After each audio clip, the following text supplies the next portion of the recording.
What's everybody? Welcome back to the weekly DADCast.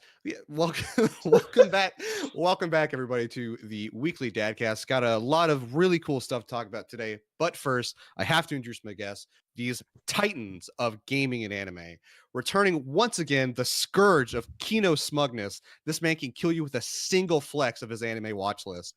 I bring you the infamous Loli-Stomper, the one, the only, Skylar. And standing with him is our very bigger than his. The infinite gobstopper. My watch list is bigger than his, though.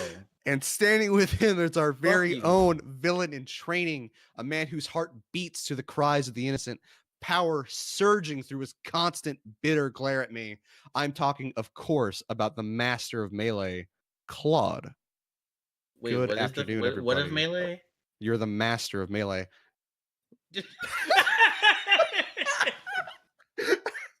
Who are you barking at? There's no one even. He's barking at Melee. How am I the master of Melee? He can't even. My first match game. You said that's the one that got you into it. Well, I mean, yeah, because I had a bunch of friends that played it. But yeah, sure, why not? That's what you told me, Claude, so that's what I went with. No, anyway, you just asked. You know, whatever, go. So we don't have any fan questions this week, unfortunately. You got no fans. No, we have fans. Your friends to listen to us. Ghost people who are listening to this podcast. You should do that. You should tell all your friends to listen to us. But Claude, I want you to talk about your week this week. Oh wow. You don't want to give them an email? Oh, bitch. Listen, well, okay. Well, see, here's the thing. I will give them an email, but there's been a little extra thing, but we'll talk about that in a minute. So, yes, if you'd like to send in your fan questions, you can hit us up on Twitter at WeeklyDadcast or send us through an actual email at weeklyDadcast@gmail.com. I say at a lot. But yeah, weeklyDadcast@gmail.com or at WeeklyDadcast on Twitter. Now, Claude, tell me about your week. Well, my week is actually 2 weeks. I wasn't here last week because one of my best friends got married. I was a groomsman at his wedding. It was super nice. People almost cried, but there were no tears. I was like, yeah, I was one of those almost. Because when were you? Yeah, because I was fine, just standing there the whole time, and then because I always made jokes to them that I was the reason they're getting married because I got him the job there, and I don't know if I introduced them. But if it wasn't for me, they wouldn't have gotten to work together. And that's where they met. But she was going through her vows, and she started tearing up, and that got half the crew there. Oh no, I gotta hold on to it. Don't cry. And it was great. The only part of it I didn't like was there was a point where we were all waiting to take pictures. They were like, "All right, bridal party, wait here for pictures." And there was a wedding because there was 4 big rooms there. It's all soundproof for different weddings. And a groomsman from a different wedding came through. He's like, "Hello, fellow groomsmen." And I was talking to him for a minute, because I was just waiting for our turn to take pictures. And he brought up anime or something like that. And he brought up Attack on Titan. I was like, "Yeah, no, I'm watching. I'm a couple of episodes behind." And then he was talking about what he was excited for. He's like, "Do you care about spoilers?" I was like, "I'd rather you not spoil it." And he's like, "Okay, cool. Well, I won't spoil it, but what I'm excited for." And then he instantly went into spoilers. Nice. The best way I can describe it, he didn't tell me what the specifics were, but he gave me enough around it. Imagine if you're like, "I don't want a Twinkie," and someone gave you a Twinkie, but there was no cream filling in it. You didn't have it with the meat of it. You didn't have the big part of it, but you had enough that you're like, "I didn't need to know that." But all right. And I cared only so much because I don't care that much about Attack on Titan. Damn. I like it. Season 3 will make you care.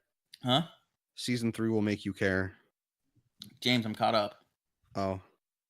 Of all the shows I'm watching right now, Attack on Titan's not one of the ones I have a burning passion for that I'm super mad he spoiled. I wish he didn't. But, I'm not that mad. I don't know what's in the basement. But he gave me enough about stuff that... No, James. That's cool. Because I know. You look at spoilers. People be like, "James, this is a big thing." And halfway through that sentence, you'll be like, "Huh?" And you'll already be at the wiki page for it. My thing is I saw it I always keep just checking up on spoilers for Attack on Titan, and I just keep getting more excited to like for the anime because like, oh, what the fuck is this? How? And it's You're like not it's an like anime JoJo, fan, you liar. huh? No, that's a joke. Go on. Oh no, that's my thing. It's specifically with Attack on Titan where it's just like I don't understand at all how we got from this point to this point. And I'm so excited to see how the anime shows that because what the fuck is going on? You always weird me out when it comes to spoilers because like sometimes we'll be dead set like on like I don't care about spoilers. I can spoil stuff and be fine with it. It doesn't matter to me. But then mention a different series and you'll be like, how dare you ruin this for me? Because spoilers are a case by case basis. Why wouldn't they be? Because you make it seem like but you're the ones that you care about are like very inconsistent. Like, why would Berserk spoilers not matter to you at all? But then you care so much about knowing that fucking Gogeta exists. So you were mad. Spoilers. like, oh, I'm super mad that I know Gogeta's in this movie, but I'll look up the plot twist of the big plan in Persona 5 in a heartbeat. Like, well, it's not even I don't even know what the big twist. You looked it up. You looked it up with Skylar, me, and chat. Don't lie out of this. I don't remember it though. I remember the thing that you told me that you accidentally spoiled. That's why James is good with spoilers because he just forgets them immediately. But the act of being like, "Oh, I'm gonna just look this up." Mm-hmm. Yeah, it's like, depends. Anyway. Tell us more about your week, man. There's the wedding and what else? The wedding was dope. I'll knock out the game stuff first because that'll be quicker. The first is like I got back into Pokemon Ultra Moon because it's something we're gonna talk about later about like Pokemon. So I'm like, all right, I need to beat this game, and like, cause I got when I was on deployment, I got deep into fucking breeding for shinies and shit on Alpha Sapphire. Like I didn't have anything there. I had my Vita, which didn't have games, so I got a 3DS again. That was like my third 3DS, and then like half the unit like that we were attached to had people who played Pokemon. I was like, fuck it, I'll play Pokemon. I got deep into breeding. Now I'm back into that. I'm about to breed some shinies for the new Pokemon. You got deep into breeding, but like, what did you do with Pokemon? Bred with them. Oh. Yeah. Okay. Yeah. Go on. Skylar. Yeah. all of that is catching. Stop. I'm sorry. Just turn off haptic feedback, dude. That's all it is. It's okay. He's scared. It's okay. Don't worry about it. What was it? Breeding Pokemon. So that's that's fine. The shinies are the easiest to get in this game, and it makes me happy to shiny breed in this one. Because you can get that shiny stone stupid easily since there's not a national dex. For people who don't know anything about breeding shinies and whatnot, the chance for that is stupid ridiculous. And there's a stone, I believe it's just called the shiny stone, which increases your likeliness to get shinies. And typically what you need to do is get a fully completed national dex, which is a fully completed Pokedex for every Pokemon that has ever existed. Jesus. Which is fucked. But in the new game, to get a shiny stone, you only need to finish their Pokedex. So all the Pokemon from the new region. So that makes it infinitely more easy. Because I don't have to fight online to be like, all right, where can I find this one? Can I find this one? Whatever. The next game, instead of me just talking about, I'll do a quick AMA with you guys. I've been playing Anthem. Ask me anything. Why? Have they fixed the loot yet with the Masterworks? Okay, I'll answer Skylar's first. I saw a post that they talked about fixing that. Okay, so answering Skylar's first, there's one surefire way to make you like that game. All right, well, two surefire ways. One, find a mech of the mechs that you do like, and two, have a minimum of 2 friends who love playing the game that you will consistently play with. That is my secret. Is because like the Colossus, for me, I love how the Colossus feels and plays, and I have 2 friends who also are really big on the game, so we just play together. Like I'm never playing that game by myself. And I mean, yeah, it has a ton of issues. I can't even go into how many dropped games I've been in, how much this and that is nonsense about the game. but like the mech I like a lot, and I have other people to play it with.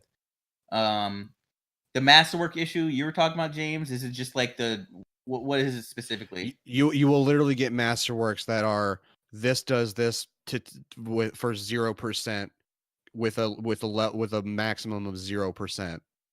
Oh yeah, no, that You will got get it. masterworks, which is your main grind thing, that just don't do anything.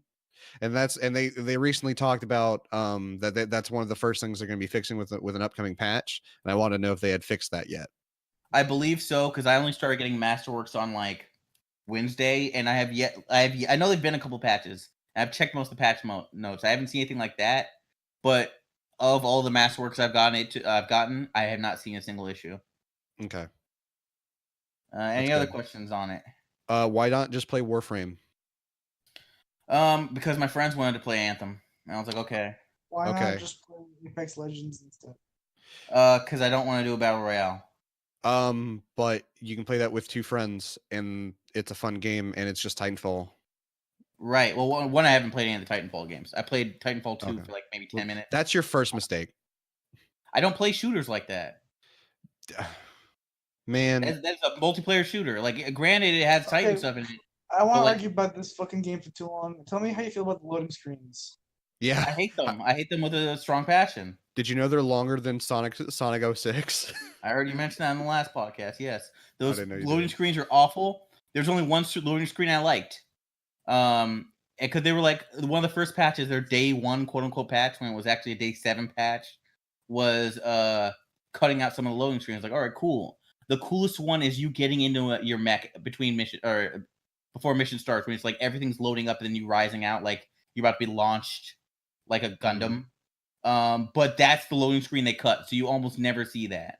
I'm like, geez, damn, that sucks.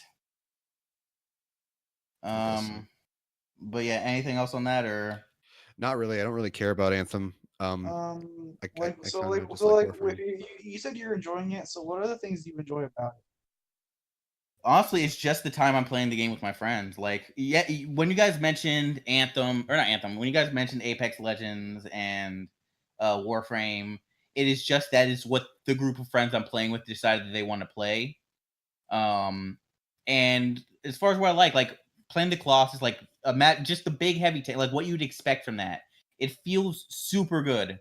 Just fucking flamethrowers, like all the weapon variety is not massive, but all that's there, with the exception of like 2 or 3, I like a lot. So everything I'm playing with feels satisfying to play. The enemies are kind of lackluster. There's only one enemy type I legitimately hate because it feels like the most bullshit design. But I mean, yeah, as far as it just feels great when it wants to work, and it works most of the time. I just wish it worked all of the time. That game gets a lot of hate. Some of it's deserved, but I feel like some of it's a bit overboard. What do you have to say to the people who compare it to Fallout 76? It's not as bad. I didn't play Fallout 76. I had some friends who played it. That game had nothing. There was nothing to go for.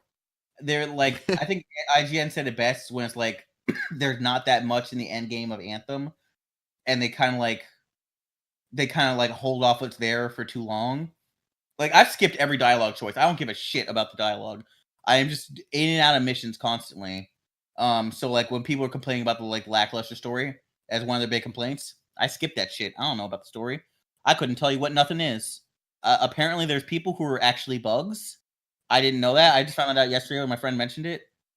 Because people insulted them or like, is this racist?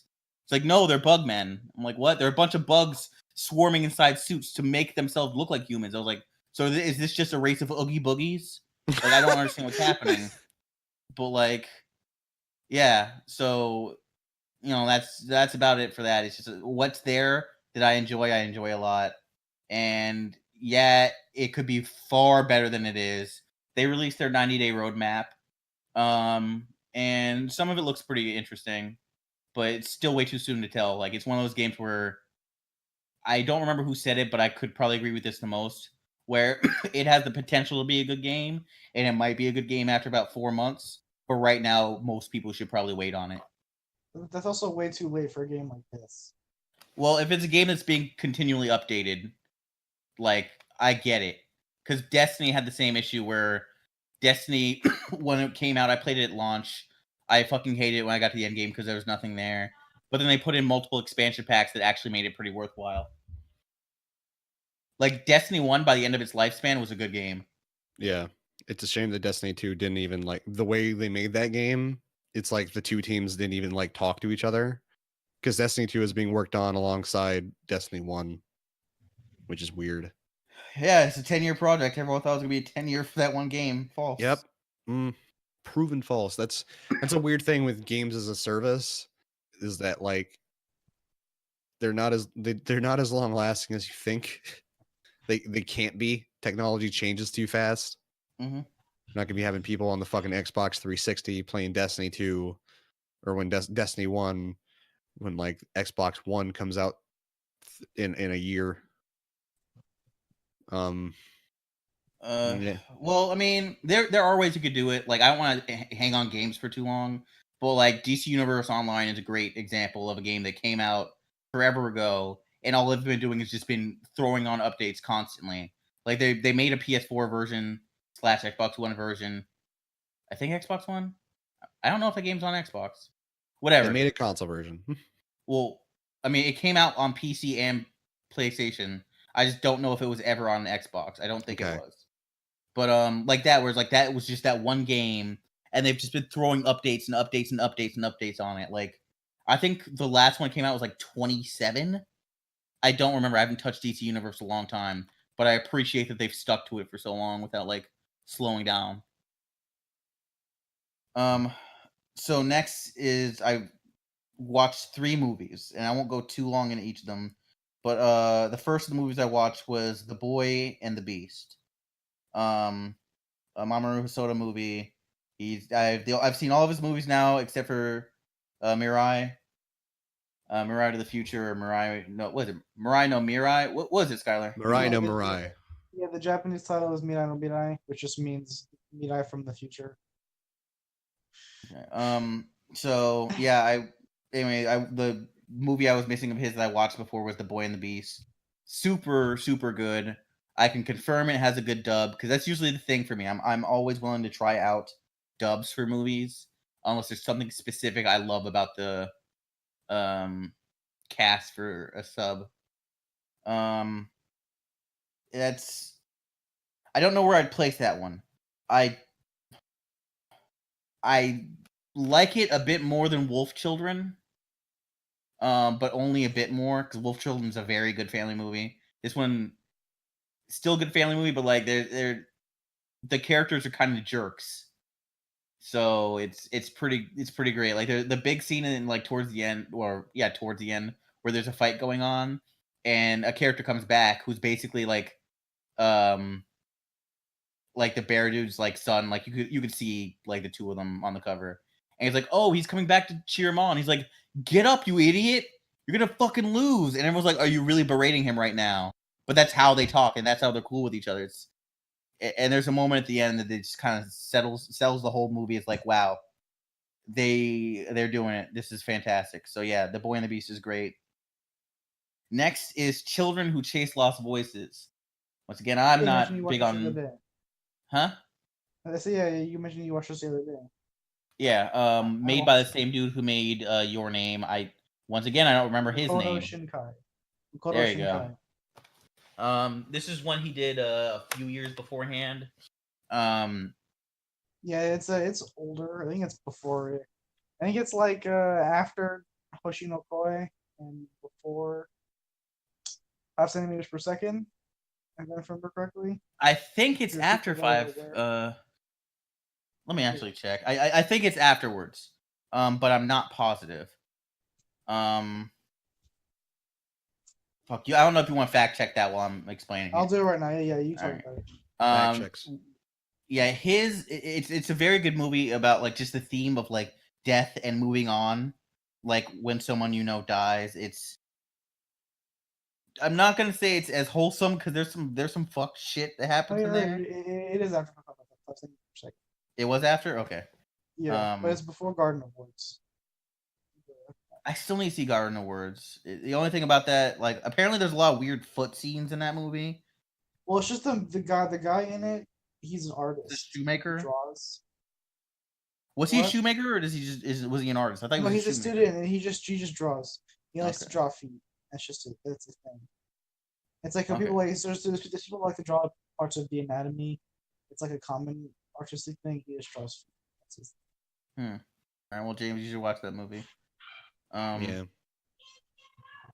But yeah, that's another super good one. I wouldn't call it like I said. There's some dark scenes that happen there. Like I wasn't unsettled, but there was one scene in particular where I'm like, I was actually nervous as to what would happen next because like the idea of it was terrifying.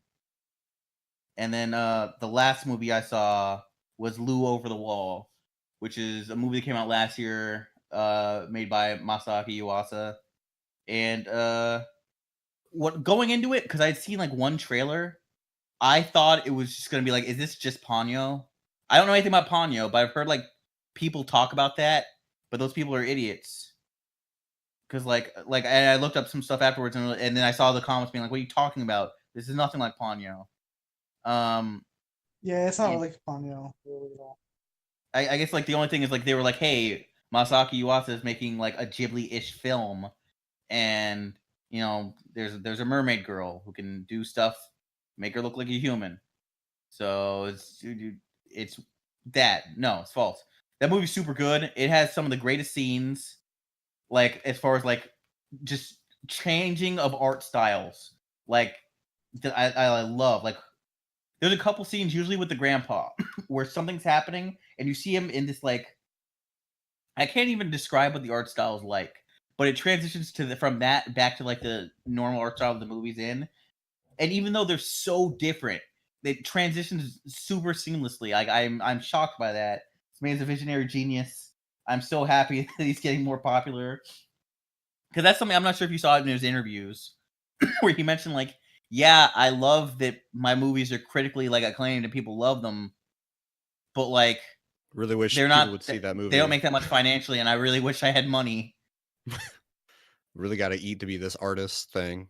Yeah, like he was expensive to have on staff, like or to not have on staff to make stuff, and that's why I think his first thing he did through Kickstarter that was Kick Heart, right? Oh yeah, Don't yes, know. it was. It was indeed. And then after that he made his own studio? I think so. Yeah, I think the first thing that his studio put out as Science Saru was it was like those three things. It was you over the Lou Over the Wall, Walk On Girl, and Devilman Crybaby. And Devilman Crybaby. Yeah. Yeah, that was a busy year for him. Like Jesus, he did a lot. 2 movies and a show. But yeah, like I don't know, man. Like that movie was just 10 on 10 for me. I loved it so much. There's nothing I disliked about that movie. It felt like it was paced very well. There's never a time I felt like anything dragged on.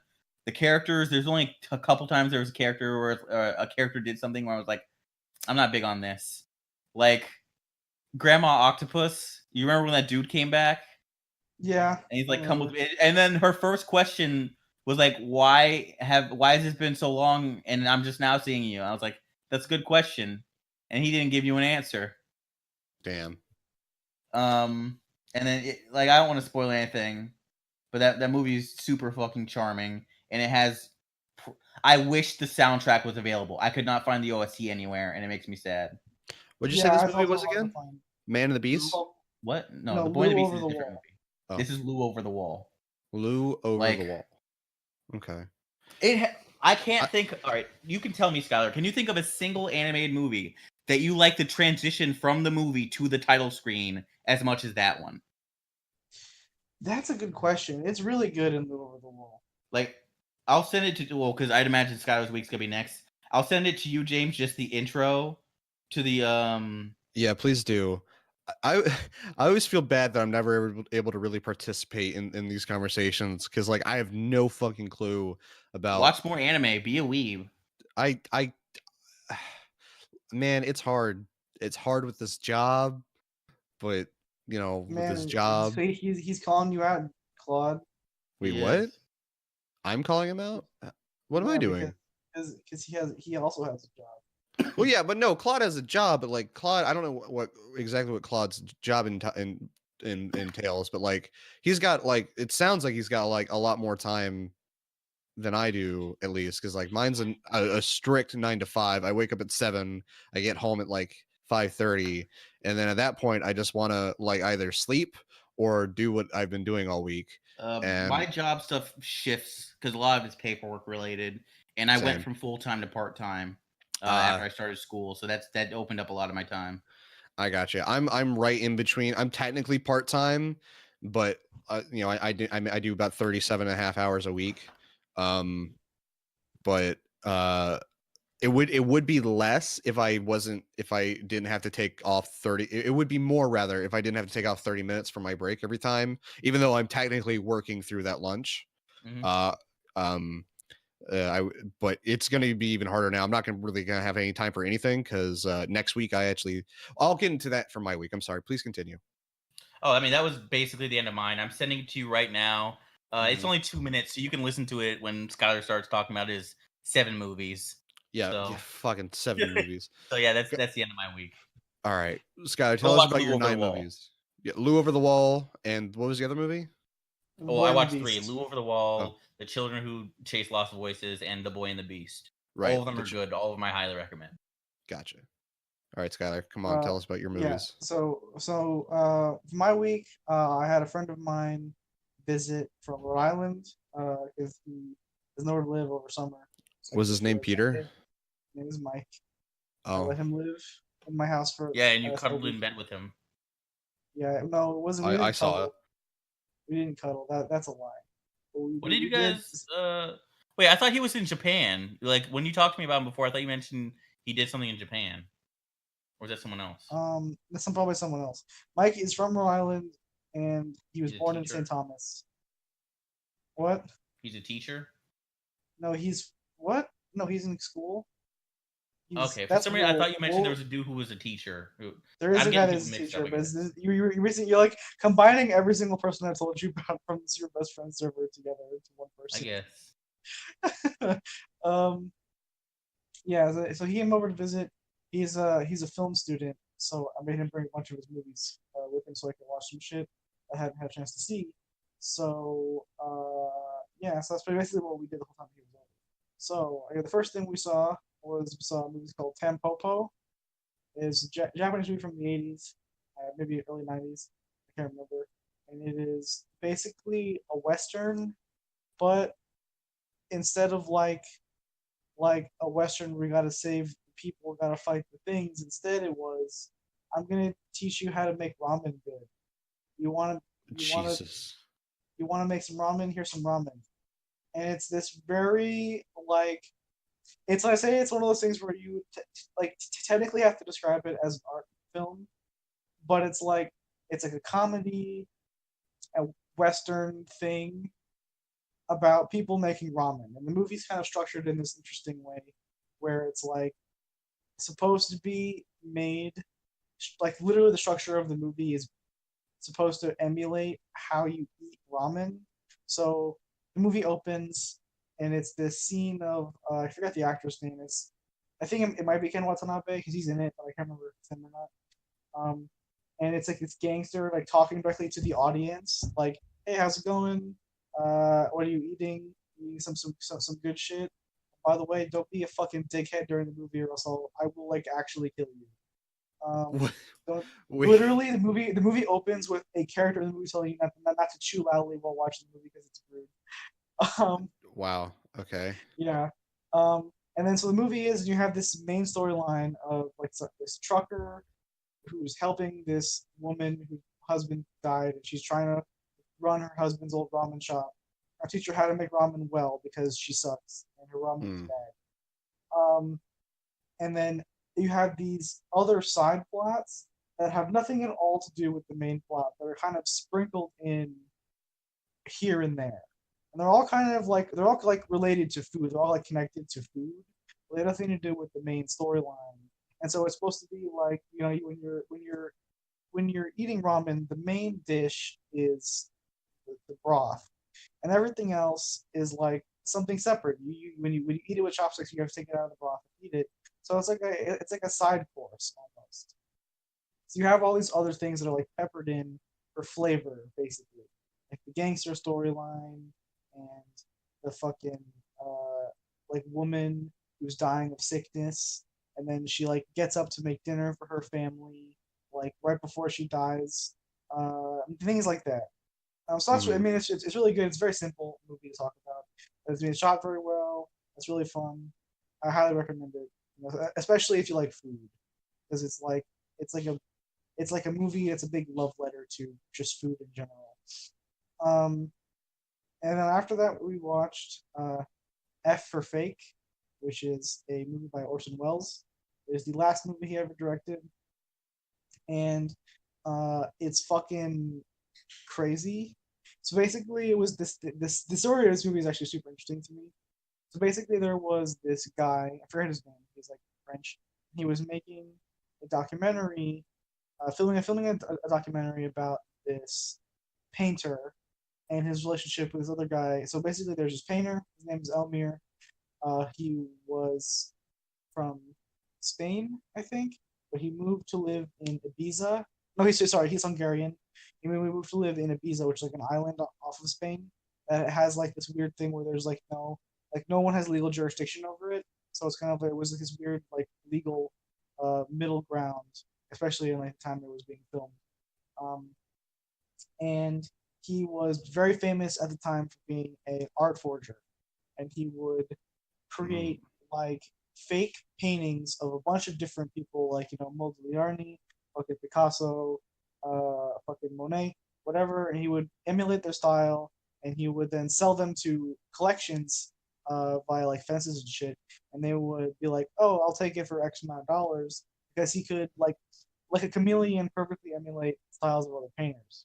And he was like very prolific, and he's a criminal because of this, yada yada. And so there was this guy, I forget his name, Cliff something, who was writing a book about him called Faker, and it came out after that book was published that because he got famous writing a documentary, a autobiography about Howard Hughes, who, if you remember, became a recluse. He was like one of those like. No, I don't.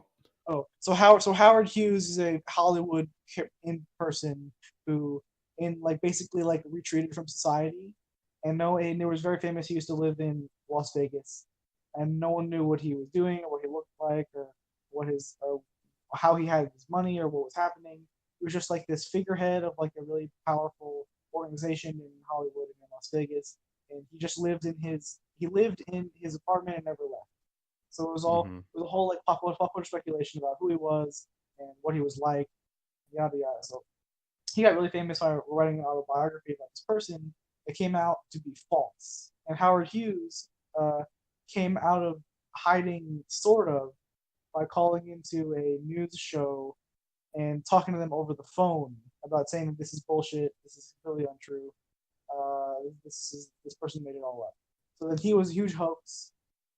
So whatever. So you have this. The movie is kind of like this weird documentary / video essay where Orson Welles takes footage someone else shot of Elmir with Cliff when he was interviewing him for his book, and mixed it together with new footage that he shot of himself, like in various locations. And it's this really weird, long treatise on the idea of like being a fake and the fake versus the real. It's really hard to explain without being able to see it, but it's really interesting if it sounds interesting to you. It's shot very well. Orson Welles is very well spoken. And it's really like the thing where you sound it, it sounds like, like artsy fartsy, like pretentious almost. Yeah. But it has this really weird sense of humor to it. With the way it's shot, like Orson Welles is not as like stuffy as you would think that he would be for some like Citizen Kane and shit. So it has this kind of weird sense of humor to it, especially the end of the movie where it talks about Picasso, and this story about these paintings of his that were lost, and his mistress or whatever. It's really interesting. I highly recommend F for Fake. It's super good. What's it called again? F is for Called fake. F for Fake. F for fake. Okay. Yeah, and then And that was the after first that, of 7 movies. no, that's the second one. I already did the first one. Okay. And then we watched Secret Sunshine. Wait, which James, did you is- watch that thing yet or no? No, I'm not gonna Yeah. watch it during the podcast. Yeah, watch it now. I'm not gonna watch it right now. We have a podcast that we're doing. I'll talk to Scott. You've watched stuff on podcasts before. Well, Skylar, please continue with your Okay, podcast. then we watched. And he's movie. cut out now. Go, Wait, what? do it. How did I cut out? You just cut out. Don't worry about it. Just keep talking. Whatever. I watched Secret Sunshine. Movie is a great movie directed by Lee Chang-dong. I think I probably butchered his name, but whatever. It's about a girl who moves to her with her ex-husband. Her husband's dead, died in a car accident. She moves to his hometown because when he was alive, he always talked about how he wanted to move back to his hometown. It was like his thing he wanted to do. And she moves there with her son. And this movie's kind of hard to talk about, so I'm kind of dancing around some shit. But basically, it's this big thing about like small towns and dealing with grief and like loss and the ways that people go about doing that. It also has some interesting stuff to say about like religion, especially Christianity, because South Korea has this weird thing where Christianity was kind of imposed on it.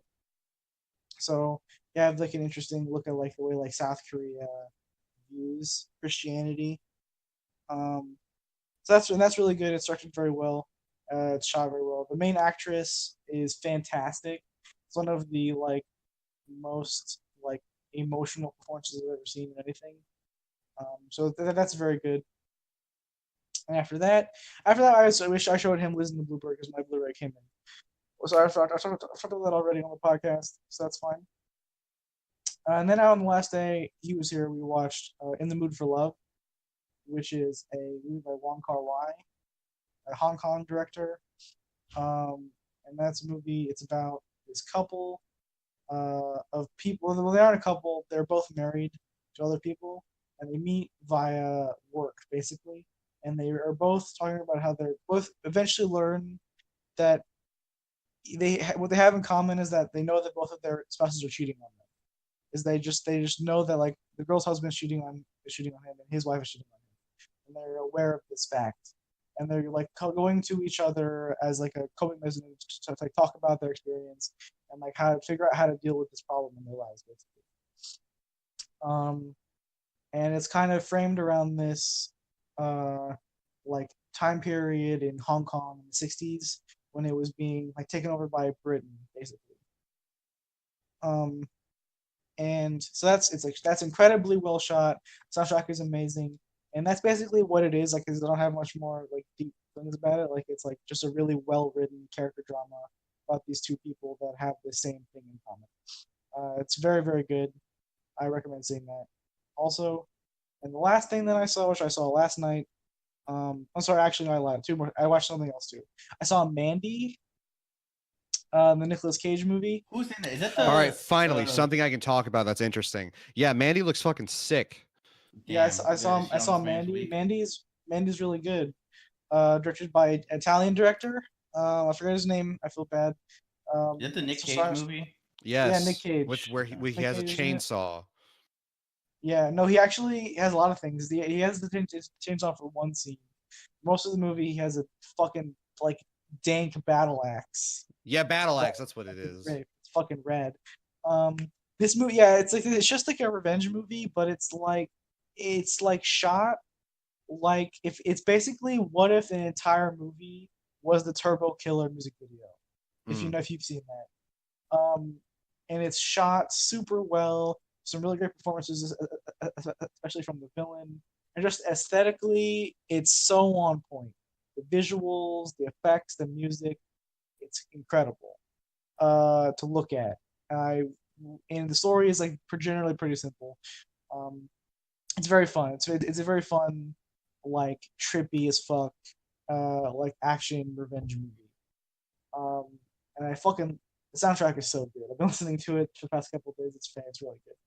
Rest in peace, Johan Johansson, because he's dead now. Yeah. Yeah.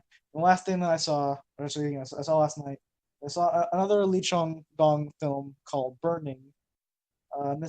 Has the guy from Walking Dead in it, Steven Yeun. He's like the secondary, I guess the main villain, I guess. And this is like a movie. It's about this dude who's a writer. He's like fresh out of college, and he runs into this girl that he knew from his hometown while he's at work. And they kind of hit it off right before she goes on a trip to Africa. And then when she comes back from Africa, she brings this guy with him. His name is Ben, who's Steven Yeun's character. And he's like rich and like influential. They don't know what his job is, and he's like, kind of like trying to like starts to like dominate their lives basically. And the movie's kind of like about their like the weird circumstances that kind of surround this dude and their lives after they meet him, and etc. It's kind of hard to talk about. It's based on a short story by I forget his first name, but last name Murakami, Japanese author. Claude, you would recognize his name maybe because he's a dude. You cut off for me. I'd recognize what? His name? How am I still cutting off? I thought I fixed this. Because you're on your phone and it's shitty. But no, that's not how that works. Yeah, well, that's how it's been working the whole time. Well, why don't you fucking tell me so I could fix the thing? I'd rather you just get through your week, dude. But you could have just told me so I could fix the problem. Well, it's fixed now. Fucking all right. All right, anyway, now go ahead again. You're saying there's a name I might recognize? Yeah, because it's the author Murakami. He wrote the book that partially inspired Penguin Drum. Oh, okay. Underground. He also so it's based on a short story of his called Barn Burner or Barn Burning.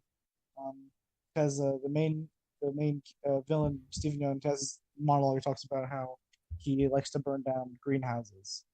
He just every 2 months he goes and he burns down a greenhouse because no one will miss him. Jesus. And that's how he keeps himself that's how he keeps himself satisfied. How he's feeling good in his life. So it's a very like slow burn movie. I'd say the same as Secret Sunshine, very slow burn. But it's like when you get to the end, it kind of all pulls together. It's a very good watch. I highly recommend that as well. And so other than that, I didn't do anything this week.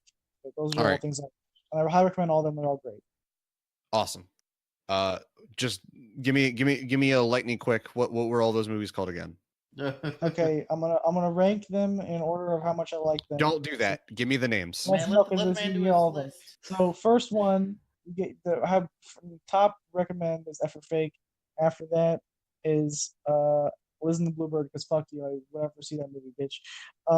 And then In the Mood for Love, and then Tampopo, and then Burning, and then Secret Sunshine, and then I think that was all of them. Okay, good.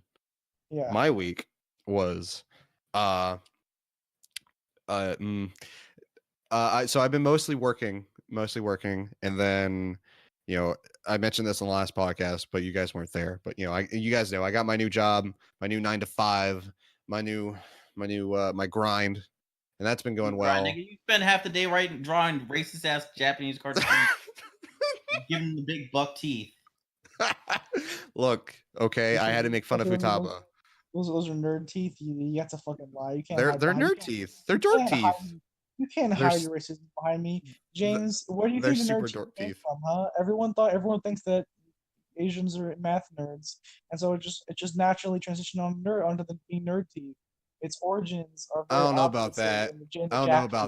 I think it comes from like nerds wearing braces and braces being for fucked up teeth. No. Clearly, it's the cultural connection. Asians are nerds, so therefore Asians have nerd teeth. Pretty sure that's not the case. Also, I'm telling China you said that they're nerds. Get ready to get fucking. I was Japanese, you racist. Yeah, but he called all Asians nerds, and China is more threatening than Japan. So I can't be threatened of a man that refuses to be compared to Winnie the Pooh. Yeah, that's pretty funny. quite ostensibly refuses to be compared, makes it illegal to compare them. You know that Tigger is also banned now. Oh, is he? What is he compared to? Trump Because or because it was the Obama? image of Obama. Yeah, the have Obama Obama. Xi Jinping where he was Tigger and Winnie the That's Pooh. great. So my week has been pretty normal. Been working, and then when I'm not working, I've been working on a very special something. And then, but just a couple hours ago, I also saw a movie. I saw it, Spider-Man Into the Spider-Verse. That movie's a 9 on 10. That soundtrack is amazing. Visually, it's amazing. I feel like it's weird. Initial trailer does not do it justice, because when I saw that frame rate, I was like, oh, that looks weird and hitchy, but it looks great in the actual final released product. It's amazing. It's an amazing film. Loved it. My only complaint, if I have to make one, is that I really could have done without Spider-Pig, Penny Parker, and Spider-Man Noir. I really didn't care about them. Didn't give a shit. And that's because they're like ham-fisted in like the last half of that movie. You want that to focus on all of them? No, I don't want them in the movie at all. That's what I would rather have. Yeah, Because I think it would have been fine with just Peter Parker, Miles, and Gwen.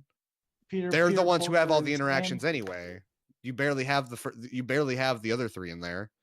They don't really add anything in there. All they really do is they kind of make it like they kind of make it the whole alternate reality thing kind of just more wacky. There's just that that's aspect how of it.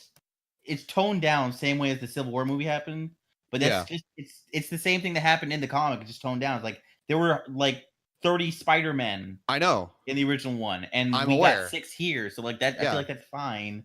You have I know. I just didn't like those characters. I don't think they added anything, and I could have done without them. The movie itself is fine. Well, Penny's the one who remade the thing to hack the device. So yeah, but you could have just easily had Peter do that. Peter's a smart guy. He didn't know if he could do it. He's like, "Oh, boys, starting from scratch, that's gonna be ridiculous." But she was like, "Let me do that in 5 seconds." Yeah, I guess, but that's really it. And then they had that. Spider-Ham's great. No, he's the worst part of that movie because he's super nothing. Like, oh, haha, Looney Tunes. Spider-Man Noir is the best of those 3. Yes, he is, because he uses a gun. Well, Spider-Man Noir is great because fucking Nicolas Cage's delivery is so fucking goofy. It's great. I love his weird thing with the Rubik's What was his line about the matches? To feel pain? Sometimes I light a match and let it burn to my fingers just so I can feel something, and then the match doesn't go off on his fingers. And he's like, oh. Well, the line is like, why is there wind indoors? He's like, where I go, the wind follows, or something like that. And the wind smells like rain. Yeah. Yeah, because I love that version of Spider-Man Noir because his like own storyline is so fucked up. It is. It's like, how do we put this guy in here in a kid movie, or not a kid movie, but yeah, children. Yeah. And that's really all those 3 were there for, was just for the children. And it's like, I could have used without them. They're fine that they were there. I understood why they were there, but honestly, the Gwen, Peter, and Miles interactions was what I actually cared about, because they're the ones who actually had like arcs. That movie is amazing. I love it. The Sway Lee, I guess it's mainly the Sway Lee vocals that are in there, but but yeah, Sway Lee's part from the Post Malone Sunflower song is great. What do you think about the absolute unit that is Kingpin? God, that man is a fucking big chungus right there. Yeah, dude. Holy fuck. That is a chonker. Also, and let's do an Into the Spider-Verse spider spoiler cast sometime. No, you got it right the first time. We're doing Spider Cast. Into the Spider Cast. Into the It's actually cast? Unrelated. I was talking to a friend of mine, and like I was like, all right, for you guys, what would be more terrifying? The idea of like a burglar breaking into your house and like robbing you while you're there, or a burglar breaking your house when you're not there, but when he leaves, he dumps a bunch of spiders everywhere. Bunch of spiders every time. You rather have that? Yeah, no, I don't want that. I'd rather have that. Yeah, I'd be more scared of that because, like, what the fuck is this madman with a bunch of spiders? Like Skylar, what about you? How you handle it? Which one what's your poison? Wait, say it again. Say it again. You get You have to- burglared which one normally, which one is or you get worse? A burglar who breaks into your house and robs you while you're there, or a burglar who breaks in when you're not there, but before he leaves, he dumps a bunch of spiders everywhere. So like, if he's here, like, what does that entail? Like, is he gonna shoot me with a gun or what? You don't know what he's gonna do. He's just in there. You know someone's broken in your house and he's stealing your stuff. At least one person.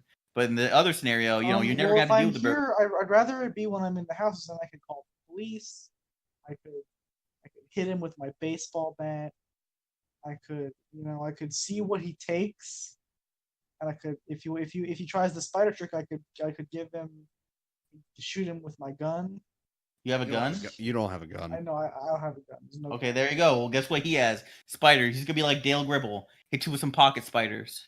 Damn. Pocket spiders is the scariest. I would rather. How do you keep them in there? I would rather not the You pocket. got cargo spiders. pants. Like, I want to choose the answer that the spiders. He doesn't use the spiders. He doesn't do the spiders. You'd rather get burglared. Okay. I Well, wanted it to be a burglar. He corners either you. way. It's just like bam, pocket spiders.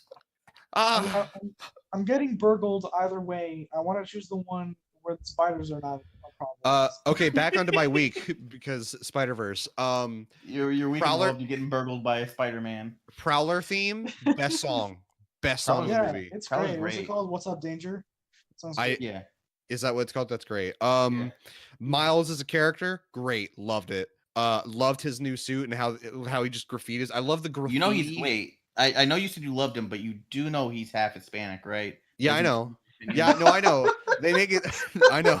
They make it super clear too. Like, it's weird. I forgot until his mom started speaking Spanish. I was like, oh, Like, fuck, what that's is- right. His What is mom has this? more lines in Spanish than she does in English. Yeah, and that was so jarring. Like, I'm not used to that. I'm not used to You're not characters just used to speaking liking another Spanish language. characters. It's so No, jarring. I'm not used to just Bro, you live characters. in Tampa. I'm not used to characters like switching languages up in the middle of their dialogue, and I was like, "Oh shit! Oh cool! That's really interesting." I Characters like being that. bilingual is not My okay by James Book. grandmother. It's not that it's not okay. It's just I wish it didn't happen. No, I'm kidding. Yeah. Yeah, that movie is a 9 on 10. They're like very minor nitpicks that make it not a 10 on 10 for me, but the visuals are stunning. I loved when it turned into a horror movie for a second. When was that? When he goes to investigate the spider and all the weird visual stuff is happening.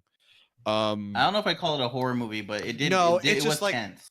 it just gets really tense like a horror movie does, and not like Okay. oh, but like it's just a tense moment. It's cool.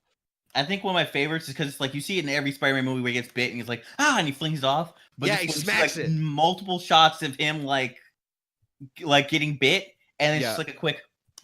Yeah, What is that? I And saw- that's it. yeah, I saw the making of that scene where the art directors are talking about it, and that was one of the things they mentioned. I loved it. What else? Kingpin, yeah, absolute unit. Peter Parker, the Peter Parker of Miles's universe, liked him. I like that moment where he's just like, "Oh man, I can show you the road." Like he's like excited to meet another spider person. I liked how they distinguish. I didn't think he'd be blonde.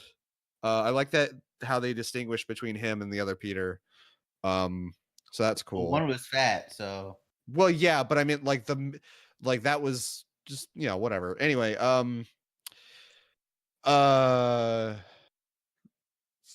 man, there's just so much. There's so much I could talk about with that movie. The soundtrack obviously was killer.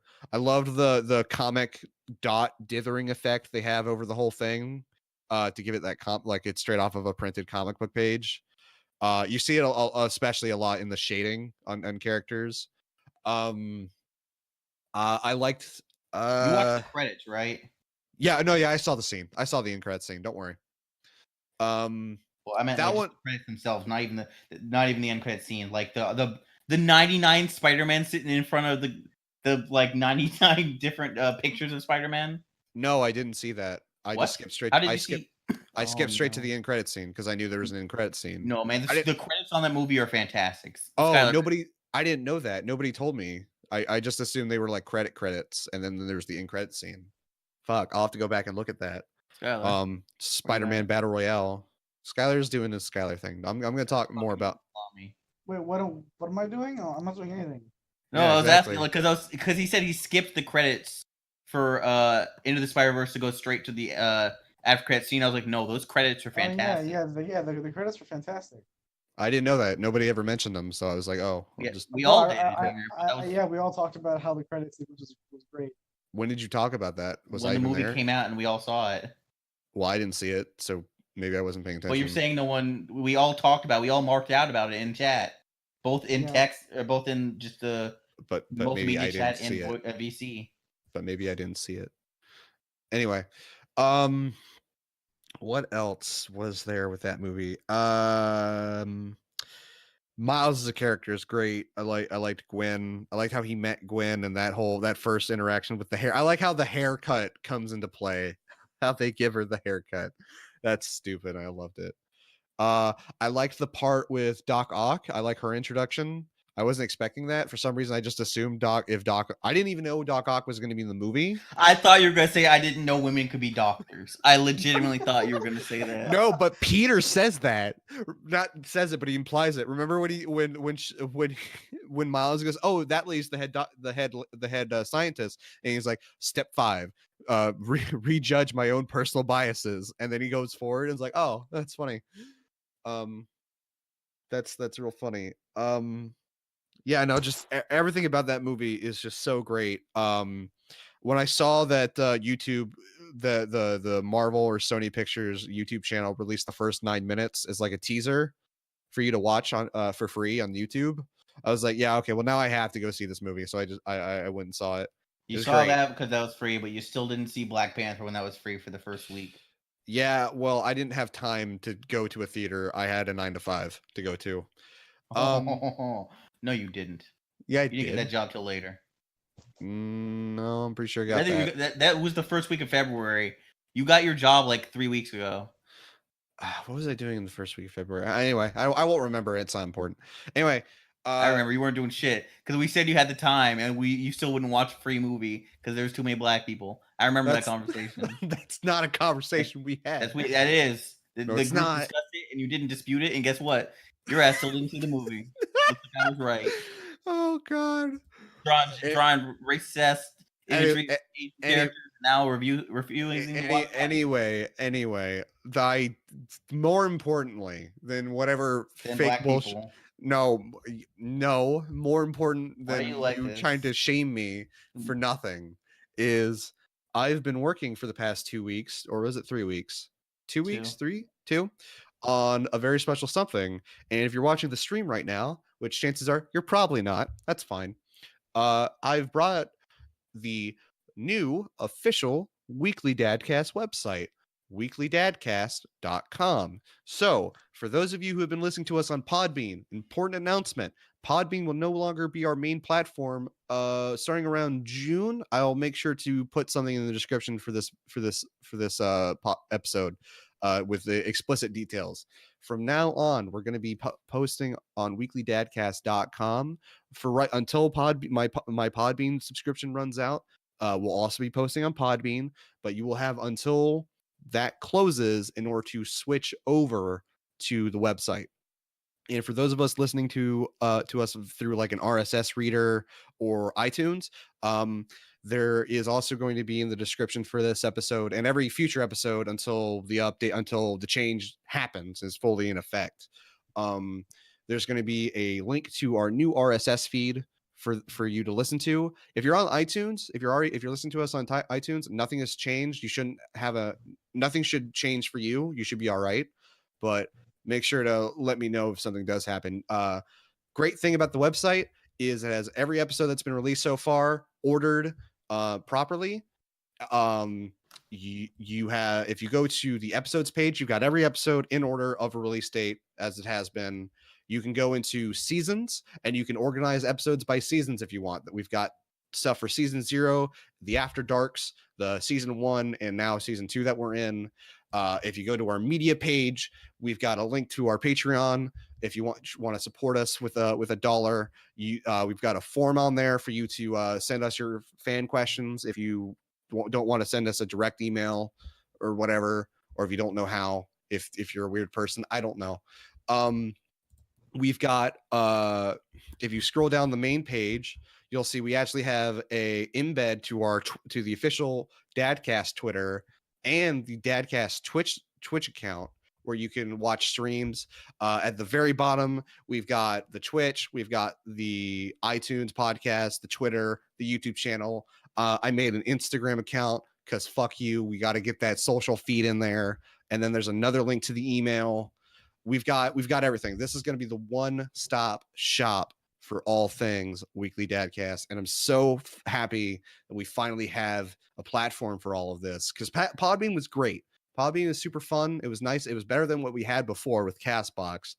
But Podbean is so limited with what I can do with this that I'm very happy that we have our own website now. It's so nice. I hope you guys love it. Again, make sure you read the description of this episode and every episode in the future, just to make sure you've got everything up to date and you don't miss, and you're not caught off guard when Podbean stops working. That's kind of it. All I have to really say about it. I could gush about it for hours. So let's just move right on to the Waifucast. Claude, who is our waifu this week? We're talking about Fuka. Oh. Didn't we already do Fuka? Did we do Fuka? Fuck. Maybe. Did we do Fuka? Let me look at that list. I thankfully keep the list of who we did already. That's good. So if we did her already, I think we did, because I talked about how much I liked Fuka. Fuka. We didn't, because I talked about how much I liked Fuka before. Did we only do that in like voice chat once? And maybe somebody just mentioned Fuka.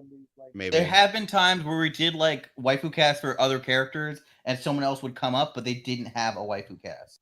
Okay, fair enough. And either way, we can do hers again anyway, because fuck it. I didn't beat Persona 3, but I got far enough to get to like Fuka's, like, not stage, but her part where she gets introduced with like the bully girl.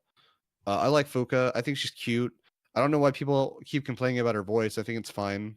I think she's I've got She's the lamest of the navigators to me. Yes. Yeah.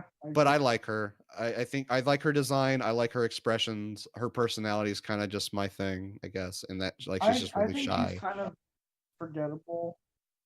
Yeah. I don't remember her deal even.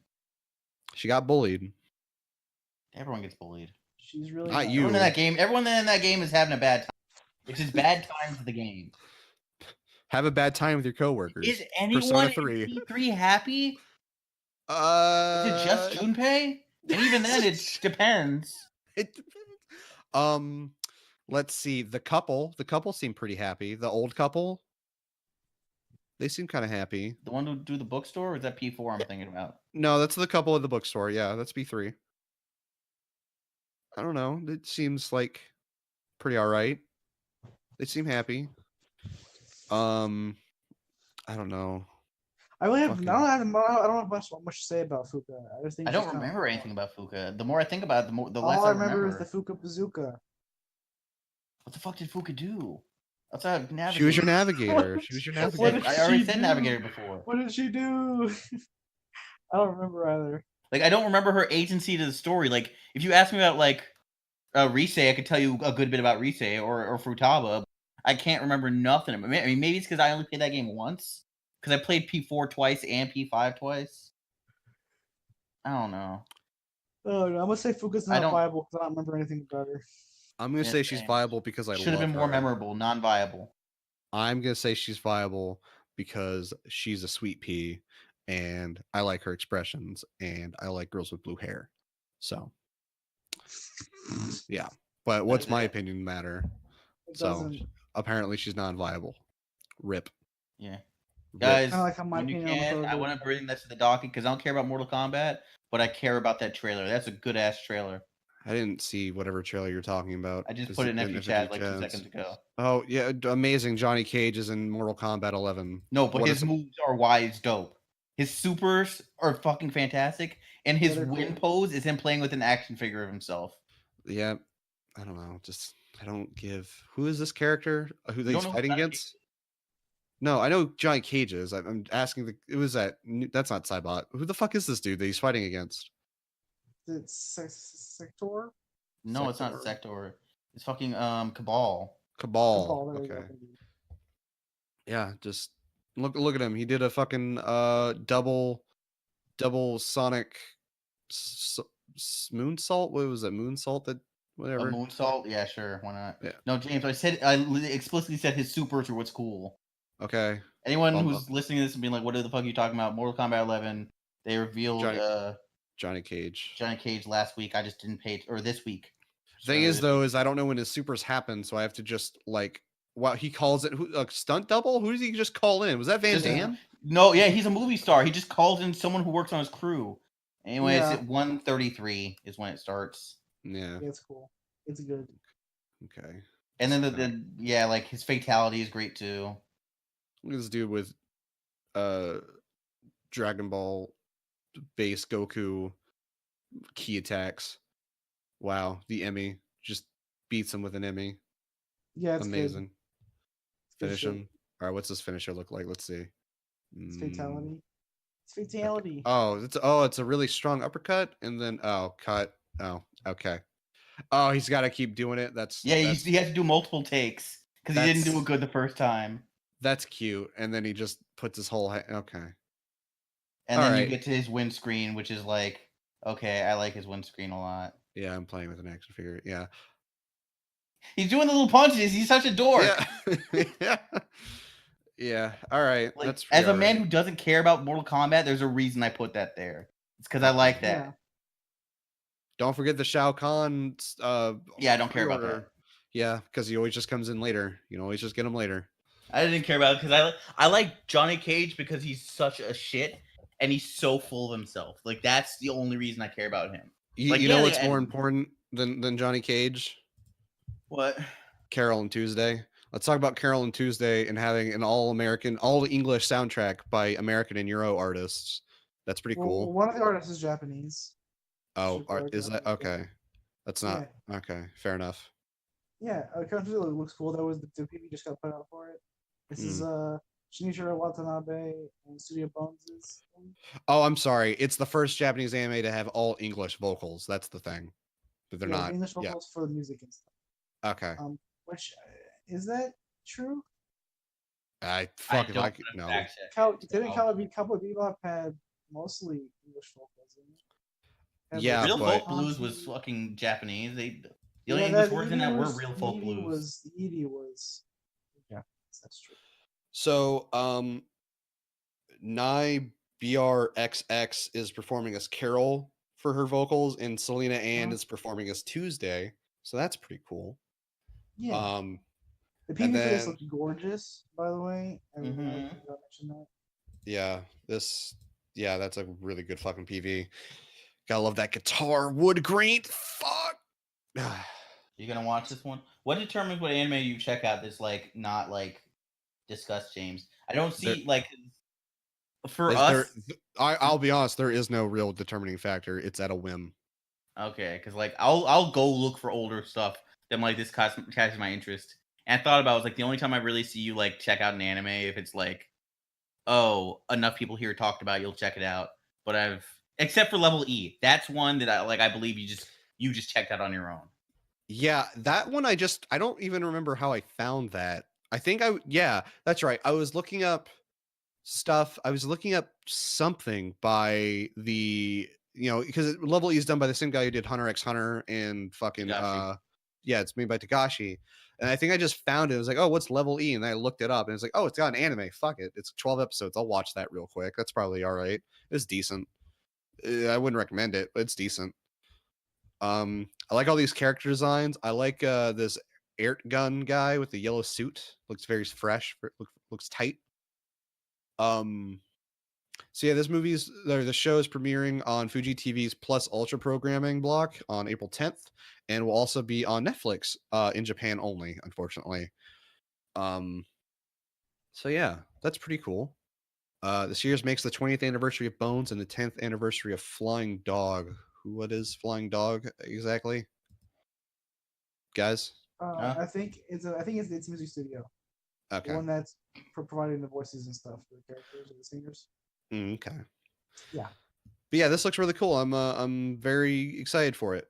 So Yeah, I'm excited. I'm excited for more Watanabe things because Yeah. he whenever he's like, even if he doesn't have his fingers on it really, like Space Dandy, it's still cool because he has a lot of talent he can amass to do some cool shit. And then this looks pretty great, so I'm excited. you're fading in and out again, Skylar. You gotta lean close or something. Okay, is this better? My better Yeah. Can you not like yell and breathe heavy on the fucking podcast, please? You know how much I hate that. Is this better? Am I thank better you. now? Yeah, I could use without the attitude though, Skylar. Come on. I'm asking this a serious question. Yeah, you're better. Stop. Okay. Stop. What? Whatever. God. Unrelated. Super unrelated. I like how you assumed that was being sarcastic. I was like actually asking if I was better or not. Because you do that every time, dude. You do that every Whatever, time. When I I got a No, question. What's your question, Sky or Claude? need to What's know. your My question? question is for Skylar because you wouldn't know it, but do you remember what studio was that did Violet Evergarden? That was Kill Annie do that. Oh, that was Kieran. Because I was like, when you Yeah. mentioned there's how good this looked, I was like, I looked at the trailer again. I was like, this looks really good. And I stopped to think about what the best looking show I've seen recently was. I need to go back and watch. I only watched one episode. I was like, who the fuck did Violet Evergarden again? And it was bothering me. Yeah. But okay. Yeah, it's Kill Annie. I've been meaning to watch that as well, just because like I feel like I could enjoy it simply on how clean that production was, because that show looks incredible. That show's unfair. I don't understand how it works because that's like movie quality. Yeah, I don't understand how it looks so good. I don't get it.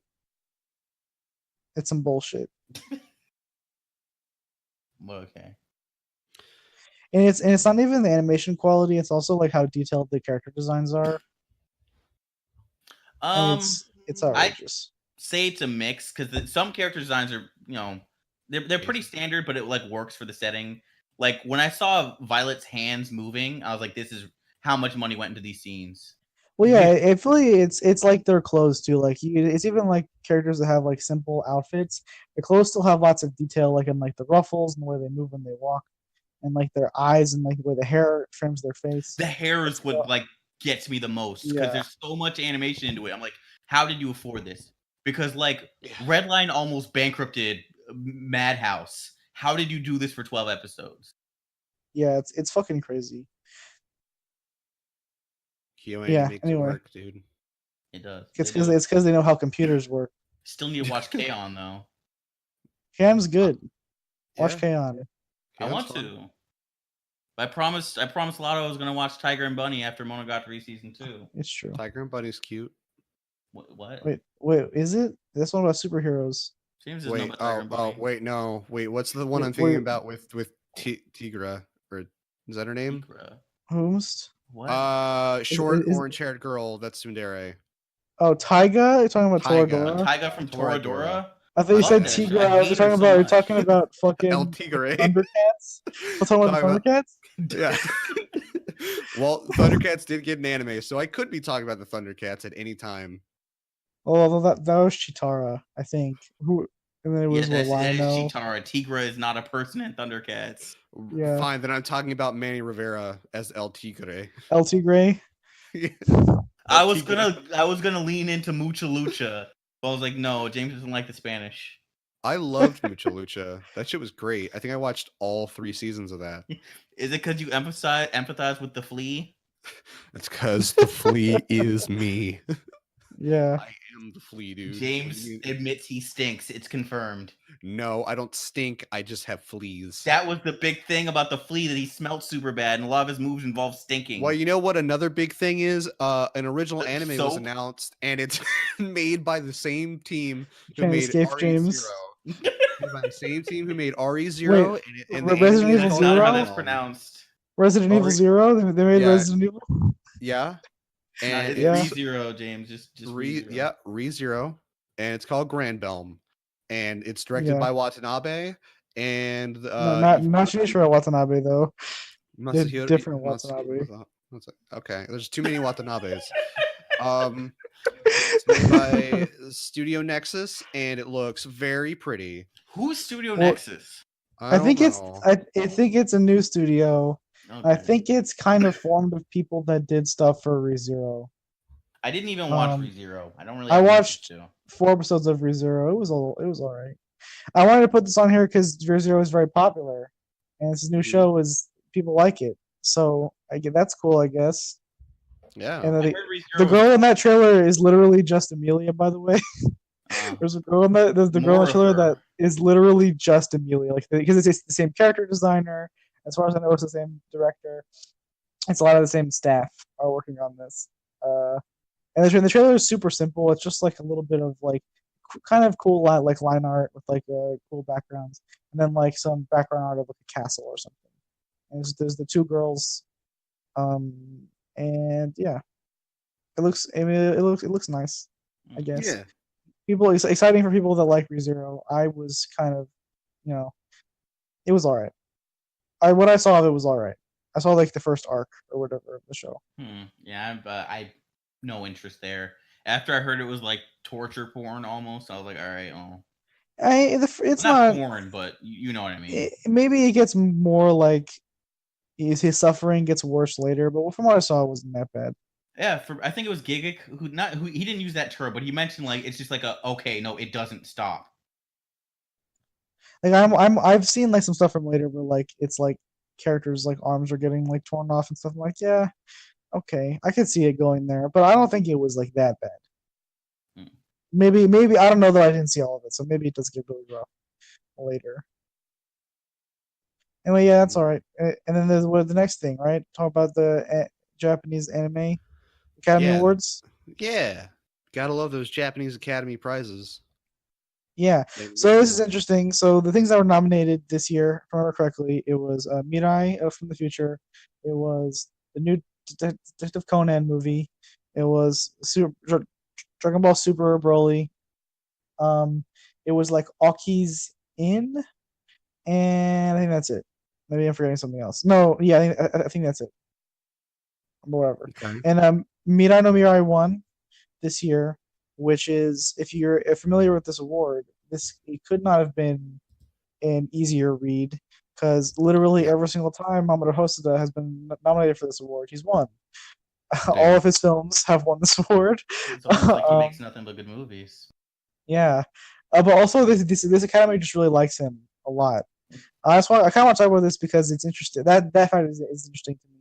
But also, it's interesting that Liz and the Bluebird and Makia of the Promised Flower were both not nominated for this. I had Makia being the PA Works movie directed by Mario Okada, who like wrote Hisomaso and like Kisnever and Anohana, and Our Blood and Orphans. It's her first movie that she's directed. And it's got designs by Akiko Yoshida, who did the designs for Nier Automata. In it, and so that is like that movie came out last year and it was apparently pretty good. And Liz and Bluebird came out last year, and I've talked nothing about good things about that. And they were both To your were favorite not list. nominated for the award this year, which I think is interesting. I think generally this award has decent nominations. Like last year, I think Walk On Girl won, and the year before that, In This Corner of the World won, which I think is cool. Wait, 'Cause the movie- I thought Lou Over the Wall won because that was well, maybe that was a different anime awards because I But remember that was a French award, a French film festival award. Because I Yeah. remember watching the post credits thing for Lou Over the Wall, and it was talking about how he won an award and how he felt. Yeah, it was like I think that was some. I think it was French, but it was some European film festival. It won an award at. Yeah, Walk On Girl won the last year's Academy Award. And the year before that, it was In This Corner of the World, which beat like Your Name and A Silent Voice that year. In This Corner of So the I think World, what the fuck is that? I haven't heard that one. it's a done by Mappa. It's an adaptation of a like short manga series about a girl who's growing up in Japan during World War II, and it's incredibly good. I actually agree with that decision that it won. I think it's very good. I'll probably check that And she's like a painter. So. Yeah, it's yeah. I like that one a lot. Okay, sorry to kind of not derail, still kind of anime talks. What was that movie? I know we both said we wanted to see it when it came out. It was 3 short stories, as a movie. Oh, And one of it's them involved it's called like movie. Ordinary Heroes. Something Do like you that. remember when that was coming out? Oh, we missed it. It was in Fuck theaters like me. a couple of weeks ago. Yeah, it was Studio Ponoc. Same studio that did like Mary and the Witch's Flower, which was the bunch of ex-Ghibli staff. Yeah, I saw that was on Netflix. I didn't commit to watching it yet. Well, no, there's that one that's. Wait, is it on Netflix? What are you talking Yeah, about? my girl has like. Oh, she showed me her Netflix list. Mary. You mean Mary of the Witch's Flower? Yeah, Yes. yeah. I did see that in theaters. It's pretty good. I recommend it. Yeah. So I mean, this is kind of a thing. I just wanted to talk about how Mama Hosted has won every time. He's great. He's my favorite. How many dicks that guy suck? You think? None. Leave him alone. He's very family friendly. No sucking of pee-pee. No big pee-pee. Are you trying to imply sucking pee-pee isn't family friendly? No. That's Wait, what? So so it is family. Well, never mind. Let's continue. I wish I could say words. I wish my mouth would work sometimes, but it doesn't. Yeah. Yeah, same here, buddy. Yeah. Well, maybe that's why you don't suck enough pee-pee. Nope, It's true. You're not getting enough pee-pee in there. It's true. I'm out of practice. Maybe that's why you're so good at talking, James. God, I wish I was good at talking. I also wish I was good at talking about lollies, because that is a very sensitive Is that what subject. All right. You wanna? I wish I was good about I wish I was. I wish you were good at segues better. Yeah, I mean, I thought it was. You heard it here, folks. He wished he was better about talking about lollies. That's on his list. Yeah, because actually his New Year's resolution was talking about lollies. We're just talking about lollies more effectively. You didn't even pay attention to the rest of that sentence because I said none of the rest of it mattered. Yeah, because it's a very sensitive subject. And Well, to just the like point, lollies are. to the point, well, Skylar, you would Very know more about sensitive. that, wouldn't you? You would know how they feel under your foot, right? You stomper, you Loli-Stomper. Under my foot. Yeah, you're the Loli-Stomper, dude. You know The this. Loli-Stomper. That made me feel really bad because I thought my brain went immediately to American History X. Yeah, on the curb. Yeah, I imagine that's what Skylar does. I mean, we have that entire episode of the podcast. I'm more into the Loli-Stomping harapan. I don't know what that is. Is that the one where you punch them? Yeah, punch them in the ovaries. Yeah. Well, they're But underdeveloped ovaries. which somehow gives you pleasure somehow. I don't know if I understand how that works. Well, anyway, I don't want to. Anyway, Japan, Yeah, the UN might be banning you from being able to punch little kids in the stomach, Skylar. So be careful. UN in theory, as opposed to the U.S. Well, no, that's the thing. Is that like the UN? No, because that's what we're talking about. Is the UN proposed this proposed a ban for media depicting sexual violence against children? Yeah, and so it's like in this thing where like you guys stop it, you stop people in the UN, and then no one has any obligation to listen to them. And there's even like Japanese art association groups. Yes. People are like, can we please? I have the actual quote here, Skylar. If you want to let me talk. Okay. Yeah. Okay. Cool. Kumiko Yamada of the Japanese Women's Institute of Contemporary Media Culture stood up to defend the usage of sexual violence in media with a comment. Let me find it real quick.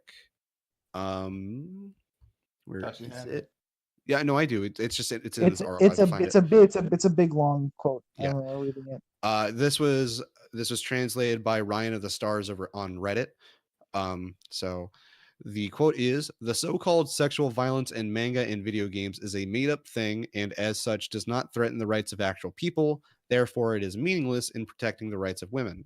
For continuing, in Japan, and especially when it comes to manga, these are creative fields that women themselves cultivated and worked hard by their own hand to create careers for themselves. If we were to quote unquote ban the sale of manga that includes sexual violence, that's directly from the UN proposal, it would do the opposite and instead create a new avenue of sexism toward women.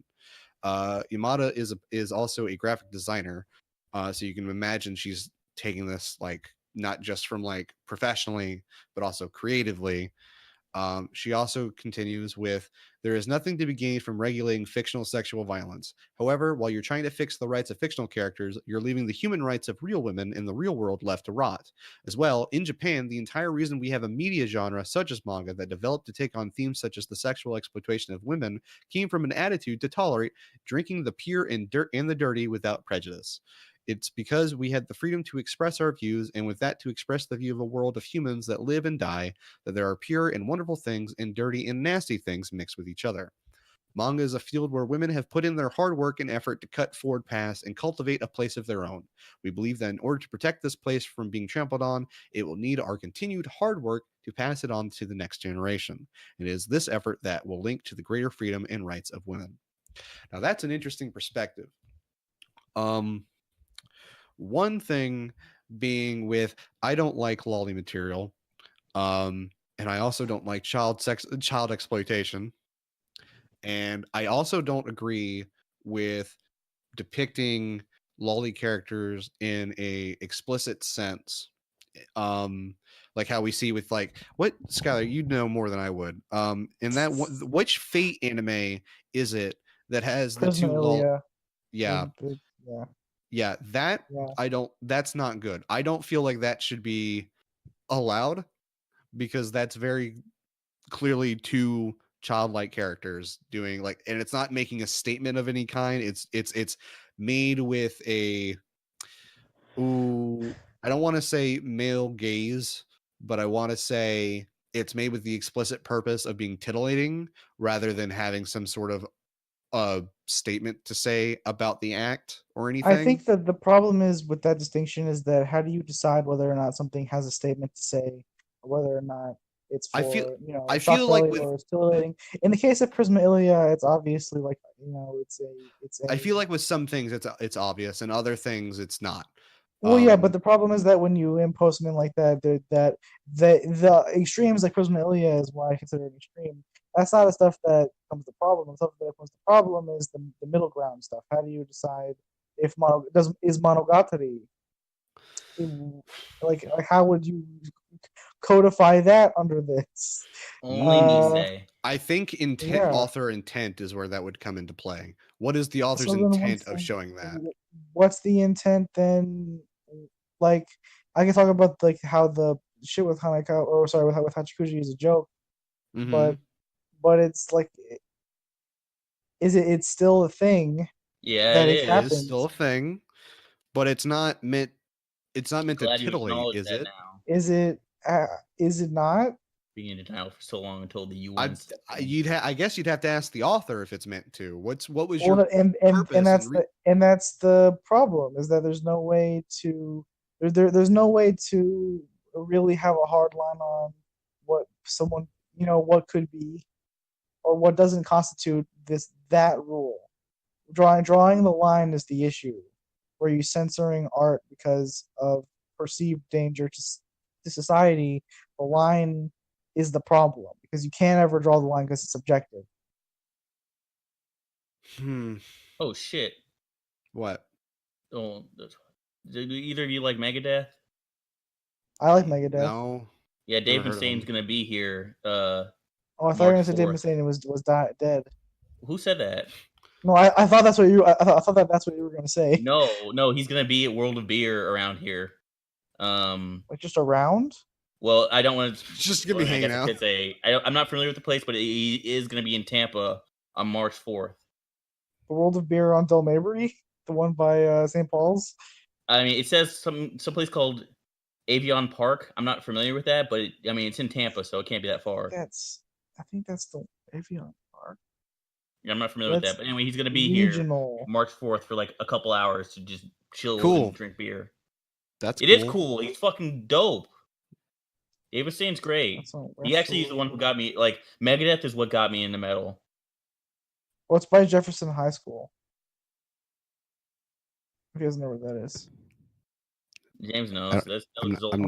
I'm not sure you guys want to be talking about like personal locations on the podcast. Oh, this thing that the lead singer and guitarist of Megadeth. He's gonna be at a public park. Well, I mean, do you want to but now? Now what? They don't know anything about me. They don't know what I look like. I think we've talked about how we live in Florida before.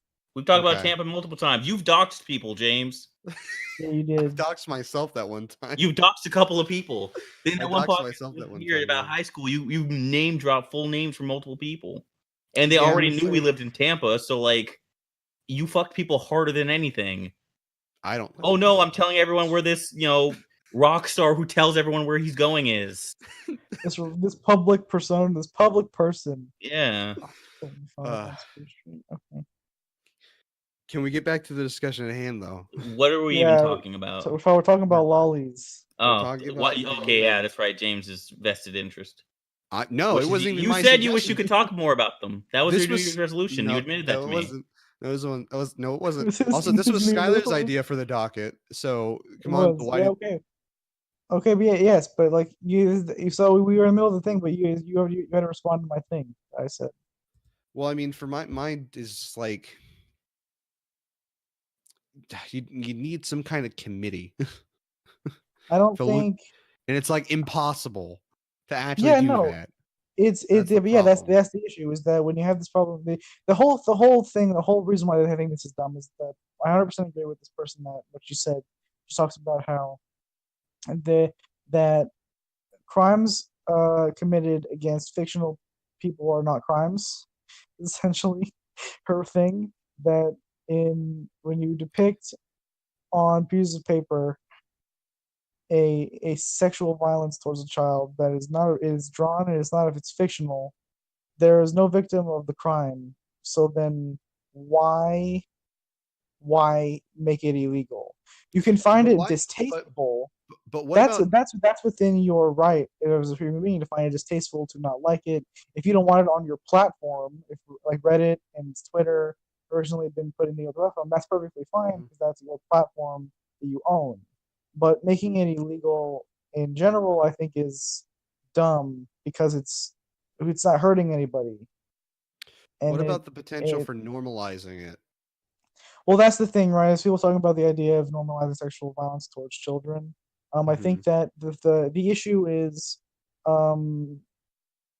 that okay. So there are examples of countries that have no like laws against this kind of thing. Japan being the most obvious one, and a couple other Asian countries and stuff.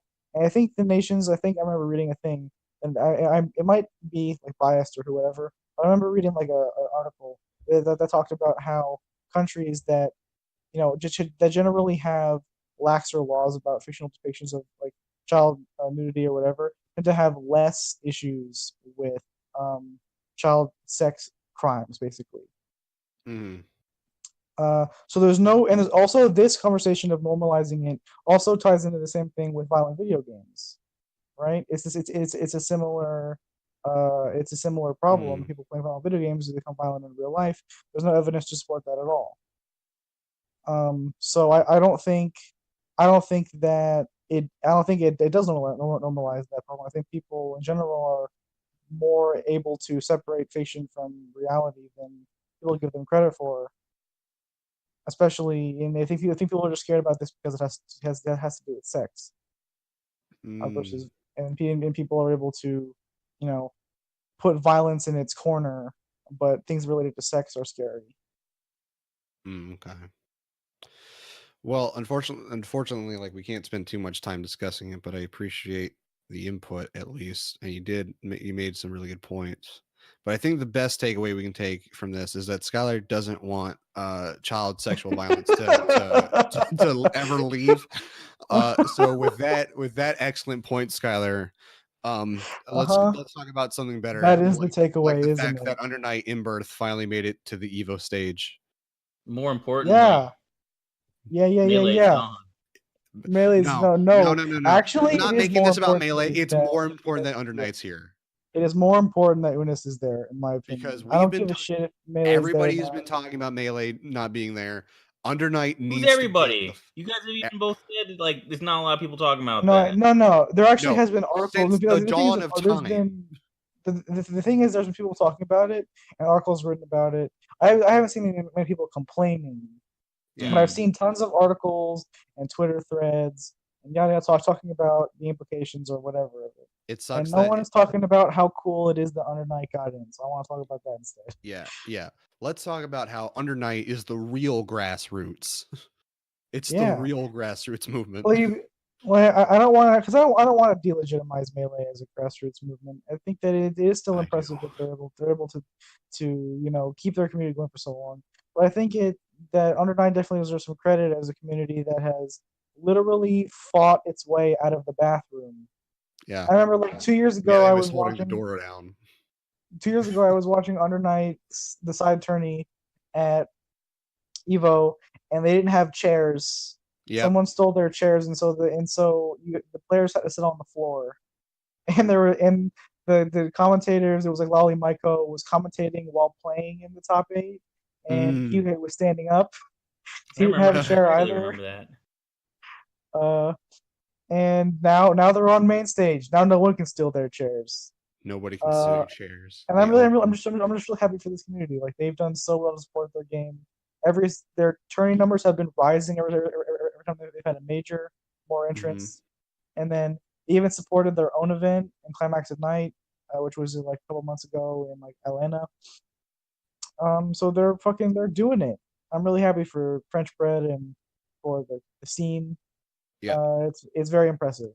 Yeah, good job Under Night. You really did it. You really defeated those unreal black things over in the Melee community.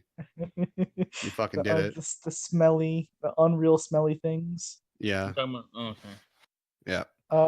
I also think that you have to give a shout out to Arc System Works for putting them in Cross Tag Battle, which did actually give a lot of visibility to the franchise. Absolutely. I'm sure that definitely helped. Which is also in here. Cross Tag Battle is also in the lineup, as well as Samurai Showdown, a game that's not even out yet. Not out yet. That is funny. Might come out the week before Evo, but you know what? It's going to be on stage. I mean, they said early it's gonna be on stage. Summer, so it'll be at least. What is interesting, you guys saw the March entrance listings, right? Yeah, I saw the tweet you posted. Yeah. So one thing that surprised me about that is that UNIST has more entrants than both Cross Tag Battle and Dragon Ball Fighters. Oh wow! Yeah, that's cool. Good job, UNIST. Yeah. You did it. Yeah. So we're doing it. It's pretty exciting, to be honest. Yeah. So this game is getting the attention it deserves. Finally, and everyone should give it a shot. It's my favorite game on the market right now. It also has a PC version that's really good. You should play it. It does have a good PC port. It has a good PC port. It has a fantastic tutorial. Literally, Sajam just uploaded a video of him going through the tutorial. If you have any questions or hang-ups about how it's a good tutorial, I've played this tutorial and I didn't think it really could help me. Or the Guilty Gear tutorial, I don't think it helped me. Look at his video about the UNIST tutorial. That shit is like the most comprehensive thing I've ever seen in any game. It has fucking jump back throw OSs in it. It's insane. Yeah. Yeah. So that's what I kind of want to say about that. I just wanted to give big major props, talk about how excited I was about that lineup. Yeah. Yeah, big shout outs to UNIST. Fuck you, Armada. Calling everybody else sheep. Yeah, fuck you, Armada. God. And good on Leffen for being fucking classy as well. Yeah. What did Leffen do? Leffen just went on Twitter and like it was announced. He was on stream. He was announcing it, and he was like, people were like upset in his chat, and he was like, "No, I'm okay with this. This is cool." And then he went, and then he went on Twitter and was like, "I got nothing against the news community. It's really exciting they're able to make it. I'm just a little bit sad Melee's not be there because that's what I play, but it's whatever." Leffen announced for Under Night in Birth top 8. Just switches over. I'm sure he's probably gonna play Dragon, and Melee's gonna have a side tourney there for sure, unless they like boycott the event because that's something that they would do. Yeah. Oh no! The venue's gonna smell better for the first time in years. No, fucking Ultimate's still there. But it's not Melee. I know it's a joke. Also, let's not pretend like the FFC like the FFC doesn't smell either. Then why do you make fun of me? You don't have an excuse. Yeah, you don't have an excuse. Anyway, moving You on. did that shit before you started playing fighting games. Listen, anyway, moving on. Sony apparently registered a new patent for PS5 backwards compatibility, which would supposedly let you play every game or from every console. That would be the dopest thing Which is ever. pretty and hype. I have so many PS2 games, you don't even understand. So many.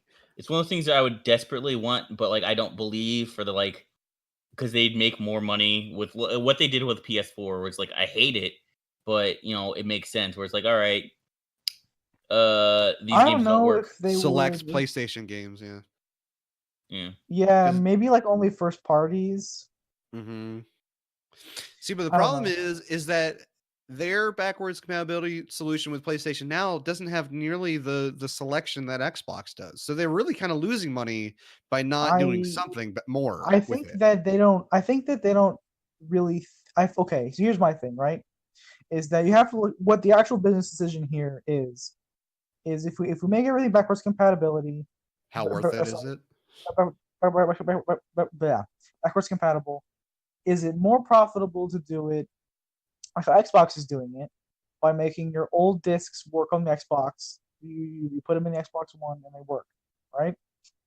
Or is it more profitable to do it like how Nintendo does it with the Virtual Console, and you buy the games and you play them on your digitally or whatever. So the decision is: are people going to buy the old games if you make them available, or are people can't talk, it's or okay. are people more likely to buy the system because they can play their old games on it? But see, the problem is that PlayStation's solution to that isn't the Nintendo solution in that you're streaming the games to your PlayStation console. I know that's what PS Now is, right? I know that's the thing. No, I know. I'm talking about what they used to do on the PS3, where they had Right. the PS2 But that's not the classics and stuff. solution they have right now, though. That's Well, not that's the what they're- current one. That's the current one. But talking about backwards compatibility on the PS5, those are I think those are the two like solutions that exist. I don't think they're going to persist with PS Now when the PS5 comes out for this. I think the PS Now thing is a stopgap until the PS5 comes out and they have a real backwards compatibility solution, right? Okay. So yeah, so I think those are the two situations. Do we want to like make them digitally available to be ported like we've done in the past, or do we want them to be able to put the disc in and the disc work? Well, I would say the hard. See, I guess here's the thing: if you make it so you can buy the games, you have to make a software that allows you to emulate the game, whereas a hardware thing might be better in the long run. Because so here's the thing: I use an emulator called PCSX2, right? It's software. It's a software emulator, like every other emulator you can find online, right? And the thing is PCX2 is like a very strung together thing. It's iffy at the worst. But if you can get it to work well, you can get it to work great.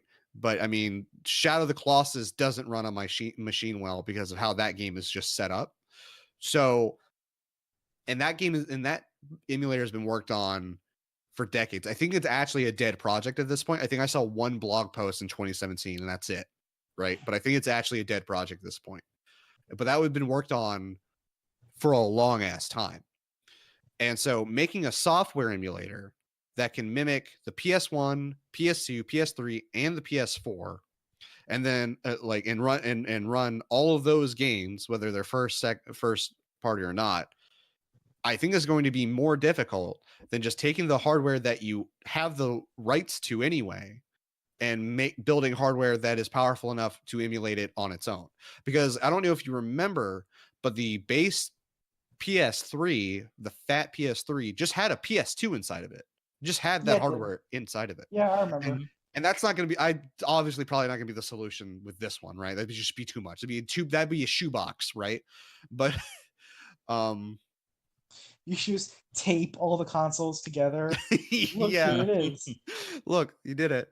I think a hardware solution would be not only the better solution, the easier solution, but also the more profitable solution. And like you could even still do the Nintendo thing where you sell the games, right?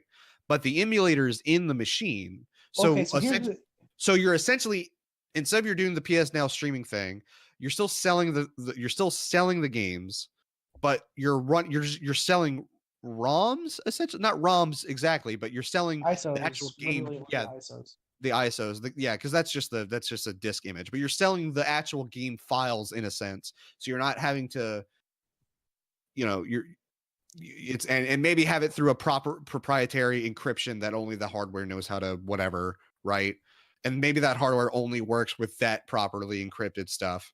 And granted, that opens up the possibility of being hacked. But I mean, the PS Vita just got done. One, no longer in production. Two, its last little bit of secrets with its hardware encryption is gone, right? So people will, and I know for a fact people have hacked their PS4s. I know they did that like within the first year that they hacked it. So people are going to be able to get around your systems no matter what. So if you really, really want to make it hard for them, what you can do is use like proprietary tools and encryption and stuff to make it when a user downloads the ROM or the ISO or what have you and runs it on the hardware emulator. I like how You you can say make it ISO, but you can very clearly say ISO, but you still say NAACP instead of NAC. NAC. Well, I think it's because I don't know. Maybe I heard ASMR. ASMR. Anyway. Anyway. I say HD and not HUD.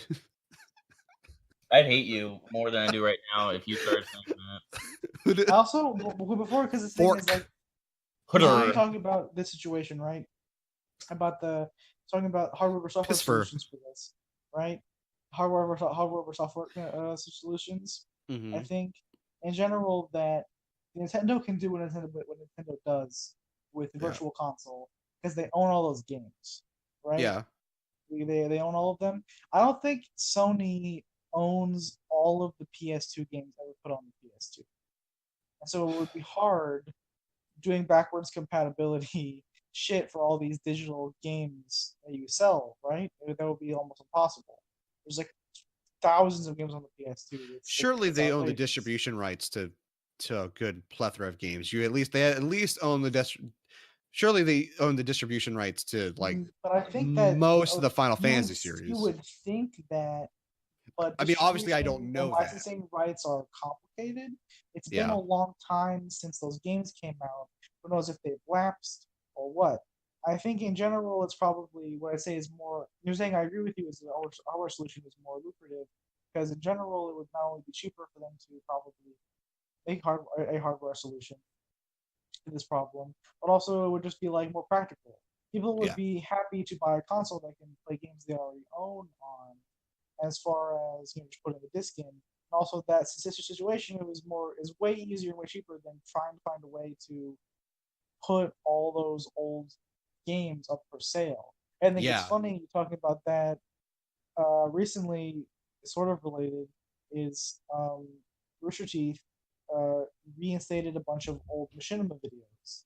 Machinima, the channel's dead, and they have a whole channel now they put up of restored videos from the channel they're able to find. Like a big project of people like send us, if you have archived videos from Machinima, send to us so we can have a place for them to be so they aren't gone from the internet forever. And they were talking about how hard that was to find a bunch of these old series because no one saved them or didn't think they would be gone. And think about that with video game files. What do you do with games from companies that no longer exist? Like what about Pandemic Games studios? What about LucasArts games? What about these companies don't exist anymore? Where are those files? How do you put them up? Like imagine a PS2 backwards compatibility thing where you couldn't play Star Wars Battlefront 2 on it because the company doesn't exist anymore. But Hmm? no, just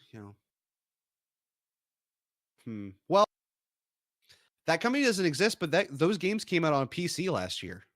So somebody has the rights, Well, and they're it's on Disney. Disney Steam, owns the yeah. rights to Disney owns Well, yeah, the rights to that. Disney does own them, yes. So I mean, that's not a problem for Star Wars, at least, because Star Wars as a franchise still exists. But yeah, and clearly Disney has the distribution rights for that because that Like happened. visceral, But what about I could. What about Dead Space? What about fucking that one random what was it? Uh Shaman King game I played on the PS2. What about that one? The Shaman King game? What I about did my play Inuyasha fighting game? I played that too, and it was so fun. Talking about the 4-player one, or are you talking about the 2D fighter? 2D fighter. Okay. I was really disappointed when they didn't figure out the what was his name, Moroku, the guy who had the black hole in his hand. Yeah, that's Morocco. Yeah, there's a move in the game where only when you fight a female character where he rubs her ass and then she like jumps back and takes damage. It's pretty funny. Okay, I thought you were saying you didn't like that. Did you watch Inuyasha? I did actually for a bit, but then I kind of like missed. There was a point where like I kind of missed some episode. I got completely. I was like, wait, what the fuck's happening? And then I just dropped it. I was a young kid. It was when I used to stay up and play, watch Futurama and shit with my older brother. And then once the anime on, he would be asleep and stuff. But Inuyasha is one of those things. Is like I've almost heard nobody outside of myself who's like actually finished it. Inuyasha, Kagome, Inuyasha. That's all I remember. That's all I remember from that show. I think I watched one episode of Inuyasha because I was at a friend's house and we fell asleep with the TV on and it was on a Cartoon Network. I woke up in the middle of the night and it was playing an episode of Inuyasha. And I was like, what the fuck is this? And then after that, we played an episode of Cowboy Bebop. I watched that. And your life changed forever. It's true. Yeah, I don't know how though. You didn't watch that. But I'm hopeful that it turns out that they're going to be able to a PS5 will be able to do backwards compatibility. I don't know how Sony's going to do it, if they even will, but I'd be excited, especially at the idea. It would be very cool if they did it. Yeah, especially with the idea that like in this article I'm reading, they'd be able to like do like quote unquote remasters through the emulation by upscaling shit from SD to HD. Which, if I remember correctly, is kind of that's kind of spooky. Like it's cool to do, but sometimes the games would break. Like remember when Xbox 360 did that, where they would emulate Xbox games or whatever and upscale them. If you played for those of you who haven't played the Kingdom Hearts HD collections, that's exactly what they're doing with those games. They just upscaled the textures, and I know that because there is a specific artifacting problem when you try to emulate that game on PCSX2. The shadows are really they pop off the characters, and like it's almost like there's a weird black outline that's like that like fades into whatever. And that exists in those games. So I know for a fact they're like doing something with the hardware or not doing something with the hardware, but they've done something with those games to just upscale them slightly to like 1080p. So yeah, and on PCSX2, there's also a weird issue where characters will have like a ghost of themselves like a couple of pixels off. So like you have Sora, and then you've got like a slightly more transparent Sora like right next to him. You see that a lot because of the way the lighting engine stuff worked in PS2 games. It's really bad in Eco. It's really bad in that one. Like I can never get that to figure out. But we gotta stop. We gotta stop, and we gotta move on to Pokemon Sword and Shield. Let's do it.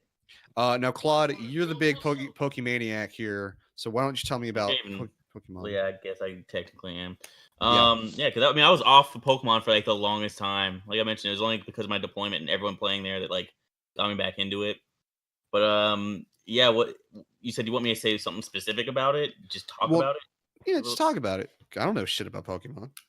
Okay, yeah. So they put out Nintendo had a 7-minute direct, which is I think that's the shortest direct they've ever had, and this is earlier than almost any other direct because usually they have them at like I don't know, like 5 p.m. This was 9 a.m. They had it here, showing the new Pokemon game, Pokemon Sword and Shield, taking place in the Galar region, which is the name of the new region, which is based off like the UK, which has been a fuck ton of memes that I've been loving about. Like, I can't understand what they talk about. Like, I don't, but like, I've watched some British shows, so I pick up enough on that and can get a laugh, can have a giggle, as they like to say sometimes, or wherever the fuck. They have a lot of weird terms for some shit. But yeah, and we got to see the 3 new starters. I don't remember any of their names. I just remember their designs. I know Score Bunny because James had some things to say that I wasn't a fan of. That's the only reason I remember. Oh, no, her James. feet!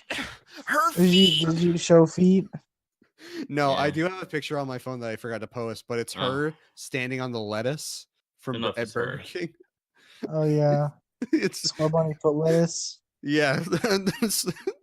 Score Bunny foot lettuce. The last thing you'd want on your Pokemon burger is some Score Bunny's foot lettuce. Bro, wait, can you eat? Can you eat Pokemon burgers? Is that real? People eat Maybe. Slowpoke tails, That's fucked up. I don't know if I like that. but the Slowpoke's growing back like lizards. Okay, that's fine then, I guess. Yeah, they're not out here poaching Slowpokes for their tails. People, I but don't people know do. what Do else people eat? Do they? Can I eat like a Taurus burger? That's been a mystery for a long time. I want to say yes. Otherwise, population control would be a massive problem in the Pokemon world. Where does it go from exotic to like creepy? Like it's like, all right, gator is a thing that's like, a food that people around here like. But then like if it's like, hey, we got some fresh chimp brought in from Africa, you'd be like, ooh, that's too much. Like, What if where's you the line like? from? What Will if you? eat a Well, I think Tauros I but think not eat a I Delibird? think I draw the line when you eat a Gardevoir. Like if I could look at it, that doesn't look like and an see like that, that's a person. Yeah, I like Gardevoir. Gardevoir is like one of my favorite Pokemon designs. If you like, hey, here's a fried Gardevoir brain, and it's like it's a Temple of Doom where it's like the head and you open it up and there's the brain in it. I would I'm not like that. You've just served me a human brain. All right, I don't like excluding it. Gardevoir, because I want to continue that train of thought. What Pokemon, if it was being served to you, would you feel the most uncomfortable about eating? Go, Mr. Mime. I feel like it would be Garbodor because you're serving me a trash bag. Mr. Mime would taste funny. Well, let's say animal-ish Pokemon or something like because what's the one that's just straight literally up a people. sword? Like Jinx is Jinx. just like a disgusting racist character. What about the one that's a sword? What? Aegislash? Yeah, Aegislash. Aegislash. Owie, I can't eat this. What about all the Aegises? All those fucking giant rock I think ones. Muck would be really gross. Reggie Rock, Reggie Ice, Reggie Steel. Yeah. I feel like Muck would be really gross to eat. Yeah, Muck is just a goop. It's literally poison. Just a pile of poison. Eat this big pile of goop. Gengar. I wouldn't feel comfortable eating a meal that big. That's a ghost. Gengar's a big ass dude though. James. Big chonker. Big chonker. Dude, no, Gengar's like 6 feet, isn't he? How fucking tall is a Gengar? Big. James, he's a ghost. How are you gonna eat a ghost? How am I gonna eat a lot of things? Yeah, but like I find a way. You can punch a ghost in Pokemon. You can punch a ghost. Yeah. I don't think fighting moves work. Fighting in normal moves, I don't think they work on ghosts. You can perform tackle on a ghost character, can't you? Can't. It's normal. Normal attacks don't hit ghosts. Gengar is but you can. 11. Okay, but if you can fucking burn a ghost with fire, it's elemental damage. You're not eating it. Shut up. But then again, like I said, gets confusing because bite is a dark type attack, and you can bite a ghost. You can bite it. Yeah, and but flamethrower works on a ghost. How would Yeah, y'all feel if elements. somebody? It's not how would you normal in guys- fighting. Yeah, but like, how do you hey, get burned if you have guys, corporeal Can, form? can we That's stop taking with this shitty damage, but like, how do conversation? you eat it? How is it? Can we Normally stop with this stupid conversation? No. This Question: conversation If was so somebody- stupid. If somebody found and caught the only Mewtwo in existence and served it to you on a plate, how would that make you feel? I would wonder how they even Powerful. Powerful. But you're not the one who caught it, Skylar. You're just eating it. But I'm eating it. I'm gonna. And He's that's eating how. last That's how Mewtwo you alive. absorb its power. Also, no, that thing would be disgusting because it's a horrific clone that's been like genetically modified. You're basically eating McDonald's. You can take Mewtwo and then make more Mewtwo's from his genes. He's a clone. Jesus. What about if You it was don't clone Mew? another clone, dude. That's how you get fucking JPEG compression. Shut up. Could you imagine a real life person with JPEG compression? Oh, like you just Yeah, walk his by name and is there's James somebody that's Henson. no. You don't walk Yeah. past me and you don't see fucking you don't see I don't look like I've been deep fried. Okay, I just smell like Are you it. sure? Yeah, I'm sure. I'm sure I don't look like a fucking deep fried beam over here. Jesus. Deep fried meme? Is that what you just said? Yeah, because that's what deep fried memes are making fun of JPEG compression. You That's guys what could that have is. Oh, one. What do you want? mean like you mean like the deep fried meme like that one? I thought you. Yeah, I thought you were mean. I thought Not- for some reason my not like a brain- KFC meme. Wait, No, You I can was shut like up. my brain was very confused by you that guys could statement. have any starter. Pokemon or real. What do you want? Pikachu. No, What wait, a I can have. fucking bitch. It has to be a starter though. It has to be one of the Yeah. starters. It has to be I'm one glad of you the specified starters. that because I was about to say Entei and just fuck you. Yeah, let's start Um, with the legendary. That'll happen. I'm trying to let me think. Cyndaquil. The answer is Uh, Cyndaquil. Litten. I'd be a serial Yes, Cynical is cool. I think I would just choose whatever the one that turns into a bird is from Torchic. Pidgeotto. No, that's not that's not a starter. There's like a water Pidgey? type. Oh, you're right. There's a grass type starter, I think, and one of the more recent ones that turns into a big bird, right? No. Right? No, Nope. Big Because the wrong over last there. I don't know about Pokemon. Okay. Oh wait, I'm a fool. Yeah, you're talking about it's Ghost Grass. Yes, thank you. I know it wasn't Crazy Person. Because in my mind, I was so stuck to Blaziken and like Torchic and all that. That I'm like, okay, what bird is there? I didn't because yeah, it's Rowlet who turns to like Yeah. I can't remember his final evolution's name, but I know what you're talking about. He's cool. The whole last Yeah. gen is cool, but apparently Yeah. no one but me here played it. Yeah, that's right. Sun and Moon. Sun and Moon are super good. Those are my favorite games. Yeah, And they're there's Pokemon. I love the designs in that one. Mimikyu is the coolest. Mimikyu is great. Yeah. Also, I was talking to someone about this. Like, even I'm gonna pull it up while I'm talking about this.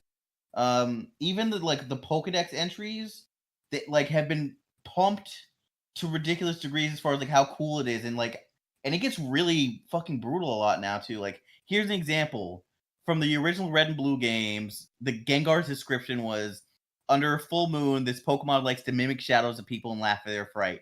Okay, cool, whatever. Pokemon Sun. Should you feel yourself attacked by a sudden chill, it's evidence of an approaching Gengar. There is no escaping it. Give up. Jesus Christ. There's so many so many Pokemon now kill people now in Sun and Moon. They don't talk about it like in the regular dialogue, but if you read the descriptions when you catch something, it's like Nowadays, it's like you're fucked, bitch. You're like dead. There's a sandcastle Pokemon. It's just a ghost sandcastle thing, and it's like it'll trap small animals, small Pokemon, and even children under the sand and just drain their vitality. And one of them involves something about like if you look underneath them, you just find all these bones and husks of things that it just drained the life of. Those things are out there, and they're mean. It's a scary world out there in fucking Alola land. And yeah, in the Alola region, it's not a good place. Despite how happy they seem, those Pokemon get real grim. Getting real grim. Fuck. Okay. And not like Ruby. Not Yeah. like No, these not Grim are like. actually cool. I think that's enough Pokemon for right now. No. Sword and Shield. What's was that? really Yeah, let's good. talk about Bitch. Ruby now. Yeah, let's That's- talk about all the Pokemon Sword and Shield memes. Let's talk about Those the are my sec- favorite. Wait, no, I want to talk They're about really that for a good. second. Those are actually Those super Those are really good. good. The Score Bunny firefighting memes are great. Yeah, they're I'm pretty good. I'm a big fan of Angry Scottish Pokemon MC. trainer. Yeah, Yeah, that's really good. yeah, they're good. What All- was the one in the meme you sent where it was like she I forgot what she said to she said like the player trainer or whatever is like, and the response is like, is the Pope Catholic? You something scat. Oh yeah. It's like, hey, you want to have a cheeky Pokemon fight? Oh, mate, you want to have a cheeky Pokemon fight? It's like, yeah, Is it was the like some, Pope Catholic? like you cheeky tot. Yeah, Yeah. it's Cheeky fucking good. tot.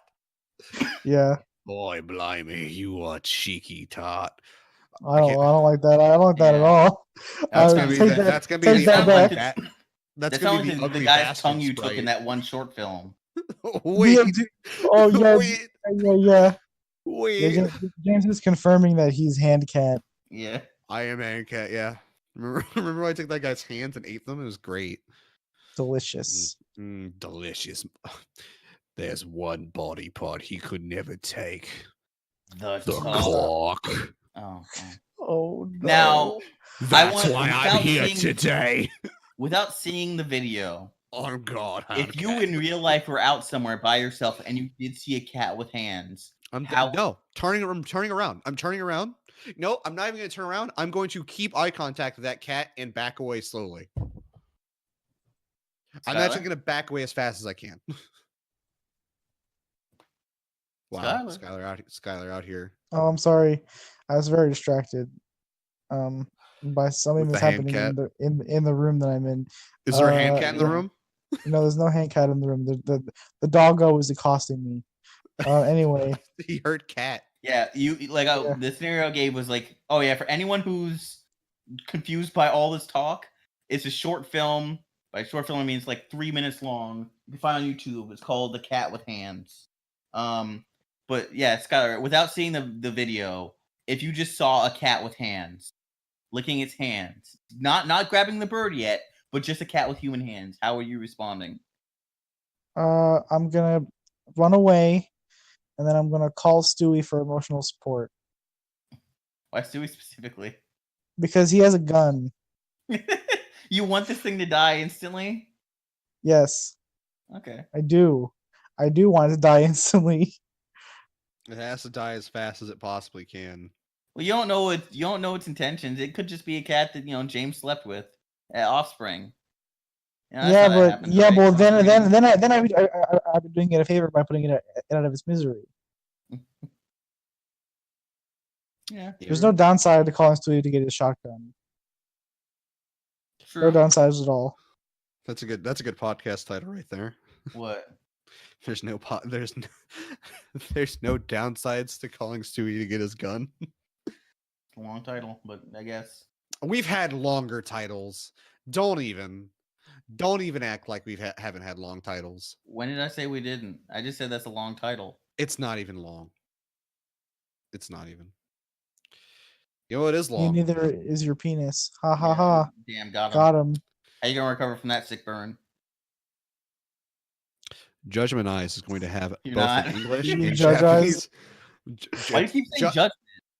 Well, Judgment is its English name. Is it been Yeah. renamed to that for the US Yes. release? Okay. Yes. Yeah, it has.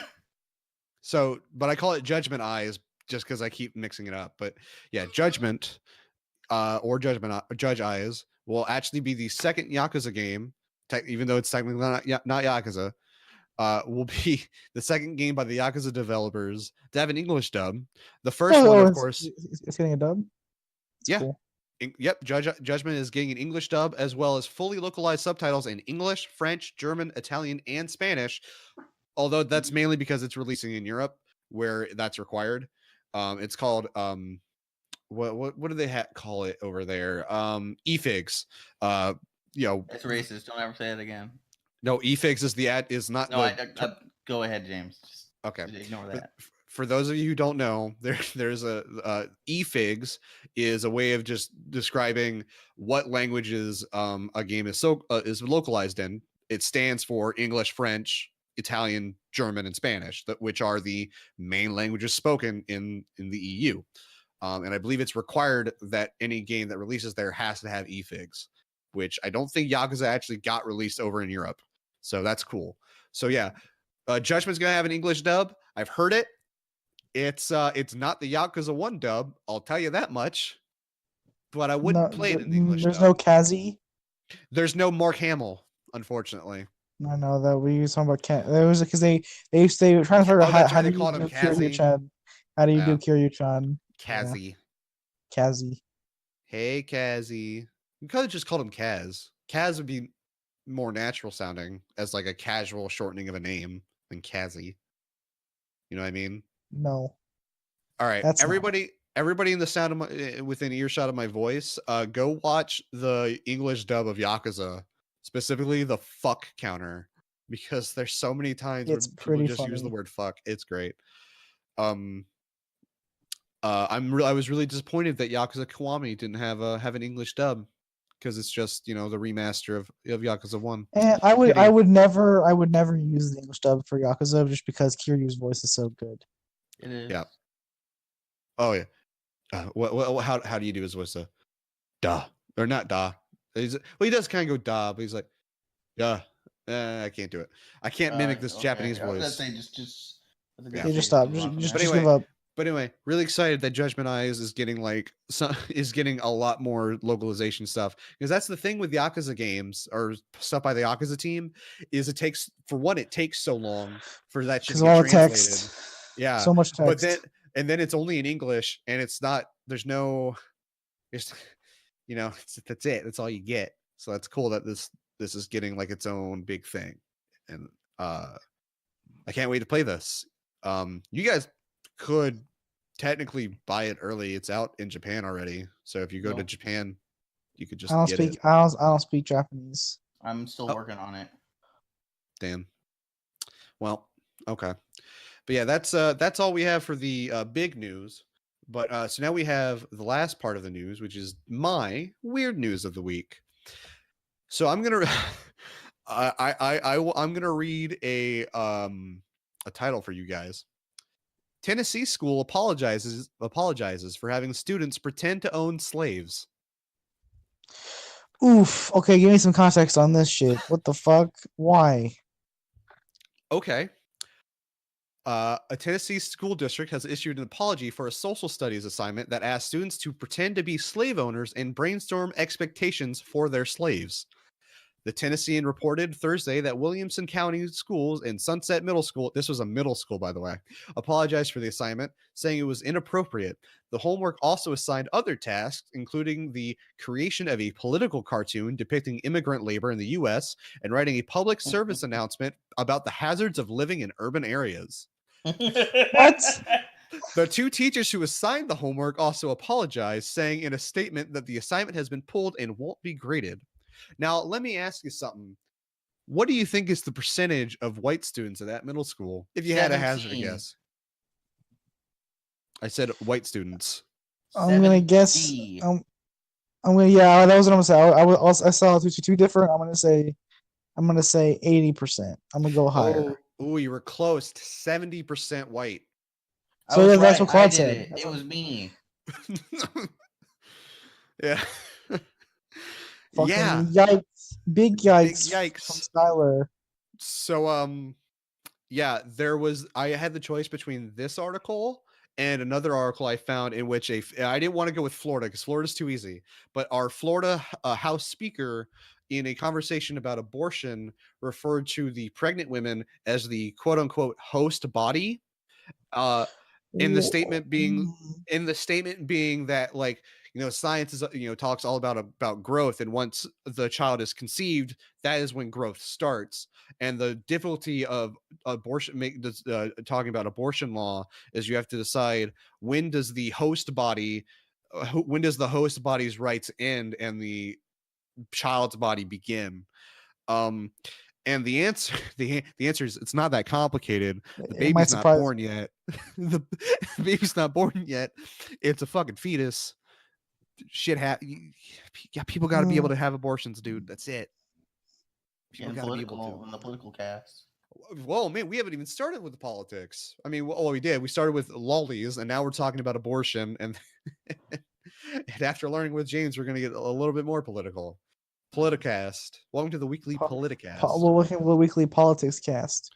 Or Politicast. It rolls off the tongue better. Politicast. I can't say that because my mouth no work good. Yeah, well, come visit Maybe if you sometime. suck more peepees like James, your mouth would work better. Skylar, come on over. I'll teach your mouth to work good. I hate that. That's why I said it. See you later, guys. That's it. I'm sorry. All right, let's go ahead and move on to learning with James. Claude, what's our topic for tonight? Oh fuck. You didn't. You forgot. I haven't. I opened up a different page.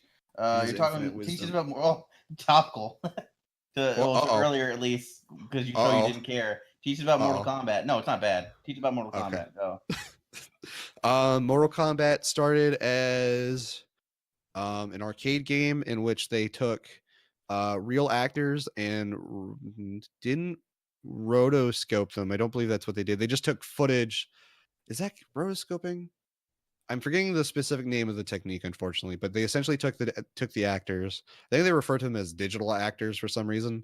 They essentially had them perform the moves as they are performed, and then took that footage, cut out whatever screen they have in the background. Like they probably would likely use a green screen and then cut out all the green around their outline, and then that footage would then create the sprites for that game.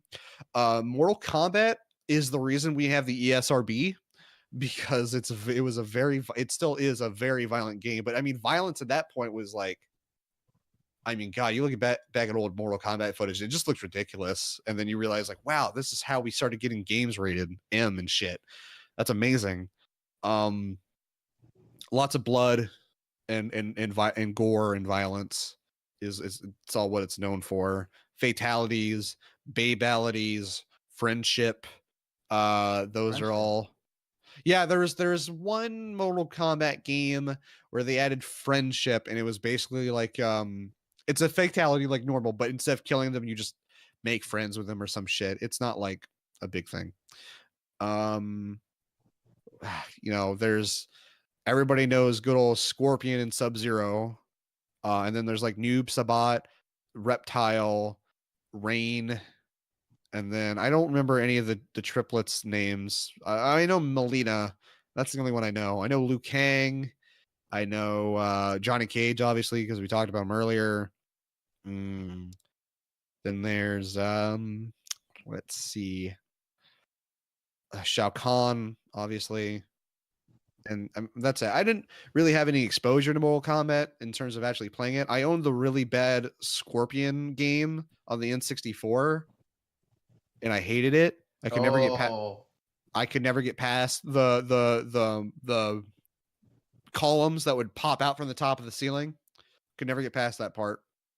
Isn't that the Sub-Zero game? Yeah, the Sub-Zero game, but you play as Scorpion, I think. I think you're trying to get to Sub-Zero. No? Is it Sub-Zero? Yes, you play as Sub-Zero the whole time. Oh, okay. My bad. Well, granted, I played it when I was a kid on the N64. Forgive me for not remembering. I didn't care enough to correct you until Skylar decided to correct you. Okay. Plus, we were supposed to wait till the end of learning to correct him, but I don't even care. That's fine. Yeah. I mean, it's barely a correction anyway. Whatever. Yeah, I mean that's really it. I mean, like I played the RPG one, whichever one that was. I don't even remember. Deception. Deception.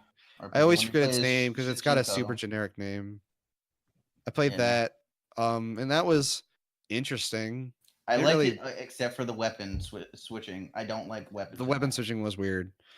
Combos in that game were I mean, for me, who had never really touched a fighting game at the time, weapon switching was weird for combos and shit. But I got past it at some point. I don't think it was the same game. I think it was the game that came right after. I played I remember distinctly playing a lot of Mortal Kombat chess, but never Mortal Kombat as a fighting game. That's the right answer. Yeah. Mortal Kombat chess is fun for some reason. I don't know why. And that was it. That was really all my exposure to it outside of, maybe occasionally playing Mortal Kombat XL with Jake, with my little brother. And then like I don't really like the game. I don't like how it plays. It feels too weighty for its own good. I'm much more of an anime fighter kind of guy. I like my UNIST. I like my Fighter Z. I like my Street Fighter, which isn't an anime fighter, admittedly. Oh, you like Street Fighter? Yeah. Just I not love- 5? Just not 5. I love Street Fighter 3 and 4. 4 is how I got in. Then I went back to play 3 because that's the only one my friend James had. And then I played 4 on my own. I remember one of my birthdays, Skylar and I played a bunch of 4 at my house. That was fun. Yeah. And then, I bought 5 on release. And then I bought it again when it came out on PC. And then I got all the way to season 2 and I bought Akuma. And I was like, man, I don't like this. I don't like it. And it was like, I dropped it. And it's like, yeah. And then when I got rid of my PS4, I definitely didn't have anybody to play with except for like you, Claude, and George. But the crossplay on that game is terrible. It doesn't feel good. Well, it's not even crossplay. It's just net code in Street Fighter 5 is really bad. Well, yeah, that too. You're right. And then there's the thing that we discovered later with the internal timer that decides when the fucking frame. They actually had the secret grid system no one told them about. The grid system they didn't tell you about. You get to have Vorpal, except that this means you get to be in control of the latency. God, it's so bad. So yeah, I'm pretty much just an anime fighter guy now until they make a Street Fighter 6, and if and when Street Fighter 6 is a good game. Or what about KOF? I want to get into KOF, but I just don't. I don't know how. I don't know how to do doing the back. Yeah, but doing the back forwards, it's hard. Back forwards are hard. Down, back, down, forward. I can't. My brain can't handle it. I gotta have my easy peasy Hadokens. But I love Terry from KOF. But that's not Mortal Kombat. I'm talking about games that are better than Mortal Kombat. I'm not at all excited for Mortal Kombat 11, outside of the fact that the animations look better and I didn't see any people punching over fences. That's it. That's all I have to say about Mortal Kombat. I hope you learned. Audience. Yeah, audience. Now you're all the smarter about goddamn Mortal Kombat. You learned more about UNIST than you learned about Mortal Kombat. He didn't even tell us about the Kamidogu. What? What about the stupidest plot point in all of Mortal? Yeah, tell me about the Kamidogu. I don't know what that is. I don't know what that is. Guess what it is. Is that the same thing with the Spirit Tornado? The Ghost NATO? No, the Soul NATO. The Soul No, NATO. that's not The the Soul NATO is Soul NATO. actually cool because it's stupid. Ermac is cooler than he deserves to be. What's Kamidogu? Is that the dragon? Stupid necklace thing pendant that like causes a bunch of bullshit to happen. Yeah, it's like I will use this to advise myself for like how things should go. Like it's a major plot point in MK9 where it's like, Kamidogu, it's getting cracks in it. I must do horrific things, even though like, and then he comes to the end, which is it becomes like a Final Fantasy VIII plan where he's like, I gotta let the villain win. That's what it needs. And then Liu Kang's like, no. And then he fights Liu Kang and accidentally murders him. Liu Kang is burnt to a crisp like Spawn or possibly even Darkman. And he's like, oh fuck, I fucked this up. And then you get to the end of MK9 and all that's left is Raiden, Sonya, and Johnny Cage. It's like, yeah, these three heroes, they're sure to save the day when it comes to MKX. The Kamidogu is super stupid. Also, Jax lived. Yeah, you're right. All right, so Jax. Oh yeah, Jax was just in a bad spot because Ermac showed up. Jax was normal and he was fighting people. Ermac showed up and in 2 seconds crushed his arms. Yeah. And so Jax was out of commission halfway through MK9 and he came back. Wait, Jax loses his arms in MK9? No, he had his metal arms crushed. Oh, okay. Yeah, it Yeah, was get like prepared. it was really funny because like Ermac is like the worst matchup possible for Jax because it's just like I'm just gonna use my telekinetic powers to destroy your metal arms. See you later, Well, did he have fucker. regular arms right then? No, I thought he had his robot arms. I could have sworn that because like it wouldn't have been like as brutal as Mortal Kombat likes to do. Because I remember him just fighting people. I can't remember. maybe he had Actually, to be honest with you, I cybernetic can't hand remember. on that one. But I do remember Ermac just fucking his arms. Because Ermac's actually OP. They just make him not OP. Like when you're fighting him, because that wouldn't be fair. This man is just like 1,000 souls shoved into one body, super strong. Yeah, the strongest enemy error macro. Ermac's cool. I like Ermac a lot. I'm gonna keep saying that. Yeah, Ermac is cool. Also, it is a fun word to say. Yeah. Ermac. Would you say error macro earlier? Yeah, that's what his name is short for. Because remember, Ermac was a character in one of the earlier games. I forget which one, but it was basically like if someone went through files and they found a ninja that was red, like a scorpion that was red, and it wasn't supposed to be a thing, and so the file name for it was Ermac, which was short for error macro. Oh, that's neat. Yeah, and so it's kind of like how Noob Saibot's name is Ed Boon and Tobias backwards. I didn't know that. Yeah, so Neat. it's one of those. Okay. Yeah. Mortal Kombat sucks though. Yeah, it does. Let's move on. Let's move on to our big discuss. So, as some of you might have noted, in the last week's episode, we talked a bit about piracy in the Pirate Bay and stuff. And Claude actually came to me and was like, "Hey, should you be talking about that on the podcast?" I was like, "Well, I didn't see any real problem with it, but we decided we should have the big discuss be about piracy in general this week." And I thought that'd be really cool to have. So I guess we should do like a round robin of like, what's your opinion on piracy, and then we just like what's your background in terms of like with piracy, and then we'll kind of come around and like discuss our differences there. Okay. All right. Okay. Who wants to go first? Let's let Claude go first. Okay. Back in the day, I would pirate like movies, TV shows, never games. It was always like movies, TV shows, anime, and whatnot. And I'd pirate it all day. No one could ever stop me. Especially because when you're on a military base and depending on where you're doing it from, like you don't like, especially on deployment, you don't have like an IP address. You just have this little like portable thing they just call a puck, which is basically a Wi-Fi hotspot, and it's use that, and it's impossible to trace because they switch hands all the time. So it's like, hey, we know it's coming from somewhere on base, but have fun finding one soldier.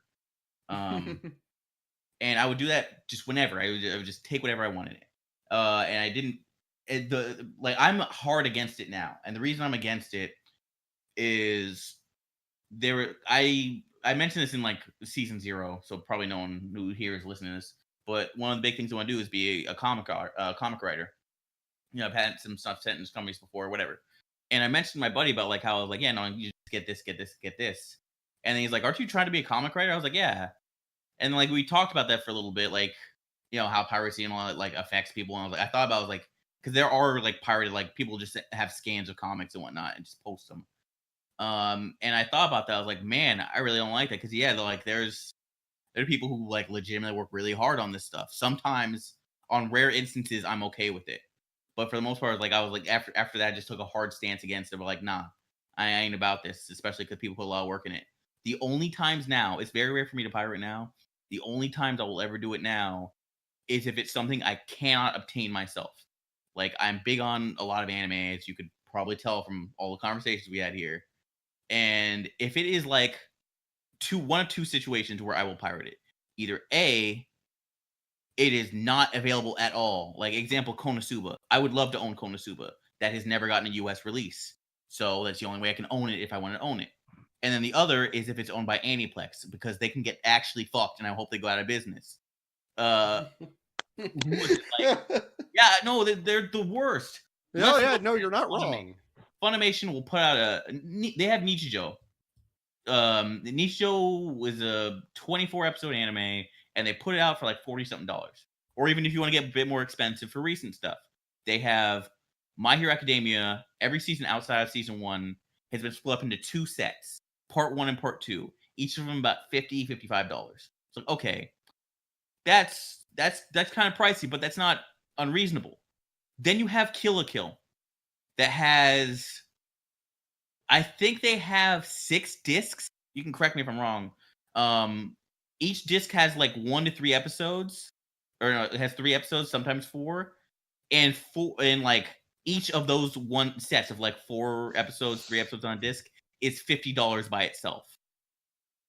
Like, and at the bare minimum, a whole series will be double the price of like something of like a similar length series on Funimation, and that's just the minimum. I've seen it go as high as like triple the price. So that's the other instance I would pirate, is like, you're making this so unobtainable that like I know I'm not going to support what you do. Like, and that's where I stand on it. Okay. What about you, Skylar? I'm in a similar mind. I'm of the perspective that piracy in and of itself can never be justified. Like I can't say that like I pirate stuff, but I'm never gonna say like, oh well, it's within my right to pirate something, right? I'm never gonna be like, I pirated it. It was correct. Yeah. It was the correct decision at this point in this situation, because that's just me being like, I guess, like selfish in a way as a consumer. But I am in a sense where with Claude, where I do think the instances where you get pushed towards it, and it's like whatever, is when it's impossible to obtain otherwise. There are times when artists will put their stuff up for piracy because of distribution problems. Like you have the singer for Streetlight Manifesto. He has a side project called Tokay, where he does covers of his own music in a different style, and he goes from ska to like folk, basically. And he wanted to release that under a different album of covers of songs that he wrote, and he was not allowed. His label said he couldn't release the album, so he put it up for free for download, and he got sued by his own record label for releasing songs that he wrote again. And the band had to reform so they could pay off legal fees. Oh, Jesus. Yeah. So I think that in this scenario, there's nothing wrong with pirating the album, because it's impossible to obtain in any other way. Same thing with, like, I think it was like Holland Miami devs putting up their game for free in Australia because you couldn't buy it in that region. Yeah. Okay. Other than that, I don't think it's like, you can never say that it's the right thing to do. It's just, I don't think it's like evil, and I think that doing it, you should really like only use it as like a supplant, and then still try and support the industry that you're consuming. I think it's important to be aware of that as a thing. Oh, before James does his, I have one more note on it. Okay. It is, well, one, if this is specifically a thing with anime, like, I don't think it could really work with any other scenario because of fan subs. It's like where the official sub is actually inferior. Like, like I'd assume High Dive, since apparently they did the dub for Revue Starlight, I'd assume they'll put out a Blu-ray in about a year's time. I think Sentai dubbed it. Sentai dubbed it? Yeah. Okay. Well, I don't see them doing the thing for the singing. I thought it was High Dive who did it. Well, High Dive had the distribution. They did the translation. Kind of like how Crunchyroll did the translation for shows that they have on their service. Okay. Because I remember hearing, because I think I talked to someone who was like, I think it was Ty I talked to, and was like, High Dive does their own subs, and they're like, yeah, they did a sub and dub. Okay, maybe I was whatever. Anyway, the sense of that, like, best example of Penguin Drum, of like, okay, there's the official Sentai release that like has giant yellow subtitles. I'm like, this is obnoxious. Yeah, the Sentai subs look abominable. They're also not even that good translation either. So what I did there is I did have it pirated. I also paid for the thing. So it's like because I paid for it anyway, I don't care about like yeah, sure. I got a pirated copy, but I already gave them my money. I supported them legally. It's just the pirated version is superior because of a couple of reasons. But it's not like, oh, I'm gonna pirate this and nothing comes from it. It's like, no, you still got your money, like you sold it. That's the only other time I'm fine with it. Okay. So my background with piracy is that I pirate things. My background in terms of like when I played games and watched shows is let's see. For so my mom has a pretty cushy job, I'd say. And she works hard, she works her ass off every day for it. But I mean, in terms of like the pay that she gets, she's able to support my family. We live in a nice middle what's the word, middle class household, right? And I could afford a new game console, I could afford games on my birthday and Christmas. Couldn't get anything else though, and that was only through my mom. I lived with my mom up until I was about 12 or 13, and then between the age of 13 and uh till like 18, until I was about 16 or 17, I didn't have that. I lived with my dad.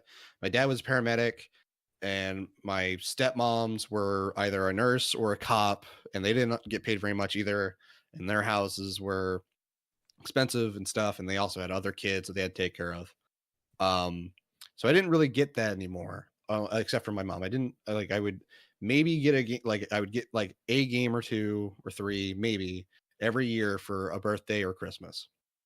And my birthday and Christmas are really close. They're actually like a full month apart, so there's not a whole lot of time for there. So sometimes I'd get like more on Christmas, but less on my birthday.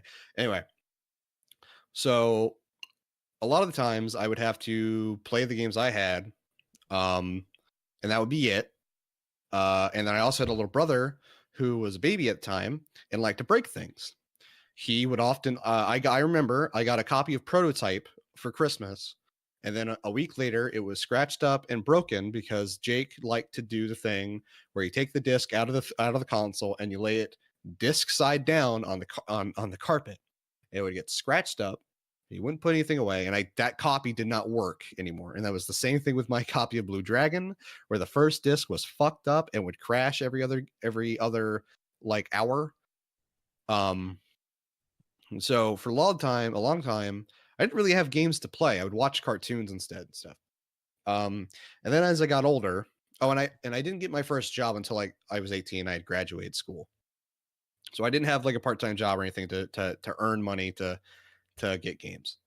It was something that wasn't really ever like, I can't say it wasn't suggested, but it was never something I was pushed towards, because my mom's family at least was well off, and my dad didn't want me to be working when I was in school. So when I first got my job, I didn't get paid a whole lot. I had a car that was really expensive to take care of. So I pirated things a lot. And I would do that to like try the game out, and if I liked it, I would keep it. If I didn't, I would uninstall it.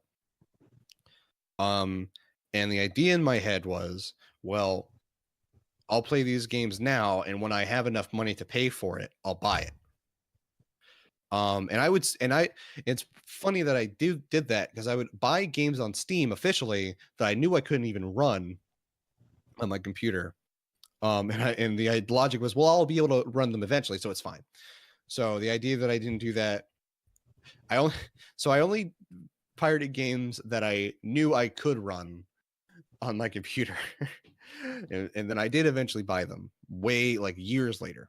I remember I did that with Alien Isolation and Devil May Cry 4 and a handful of other games. There's a bunch. I personally agree with piracy as a necessary evil, in that I think you're never going to be able to get rid of piracy unless you just somehow take entire control. Huh? I was about to say, unless you stop making stuff. Yeah, unless you stop making stuff, or you fucking 1984 everything to shit. And even then, there will be some channel you can go through. I believe in piracy as a form of protest. For example, Metro Exodus just came out. That game did something I find particularly scummy. With in terms of taking pre-orders for a year on Steam, and then immediately 2 weeks before release switching over to Epic Game Store exclusively, and then telling all the people who pre-ordered on Steam, oh, you'll get your game in a year. This was such a sudden change that the physical release boxes have a sticker on the back that cover over the Steam logo and replace it with the Epic Game Store logo that you can just peel off. I disagree with that entire situation to the point that I will not buy that game, but I still want to play that game. So, in a form of protest, I pirated the game, and I've been playing it a bit. And and first off, the game's pretty it's okay so far. It's got a lot of problems that really should have been improved since the first game, where dialogue and subtitles and character animations don't sync up, and the graphics in the options menu is atrocious. You have to do a thing where you move your mouse downward to scroll through the graphics options, which feels terrible. And it's a bad graphics options menu, and it really could do some work, especially for a PC game. And yeah, I disagree with that entire scenario entirely. So I pirated that game, and I don't feel bad about it. I would, however, feel bad about pirating a movie like Get Out. That is a movie I will not pirate because I want to support Jordan Peele for making good movies. I will also do something like Claude said, where I will pirate things if I have no other means of accessing them. Like, I don't know how to get a hold of a copy of Psycho digitally. I don't know how to find a copy of the first Friday the 13th movie digitally and whatnot. And then there's another thing where I have bills that I have to pay, and there's a cost to entry for media that people probably don't notice a whole lot. Like, I only have a computer. It doesn't have a disk drive. I don't have a console. I would have to buy myself either a Blu-ray player or a console of some sort that can play Blu-rays if I wanted to directly support an anime that I really liked or a movie that I really liked, right? And actually be able to watch it.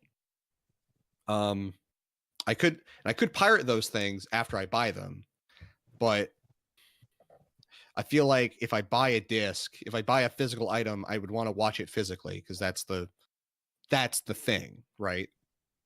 And there's a cost, and there's like a cost to entry with me, and I've talked about this a couple of times. I don't know if I've talked about it on podcasts, but when it comes to music, I will pirate any music all the time, because if it weren't for piracy, I would just not listen to music at all outside of the radio, and I don't want that.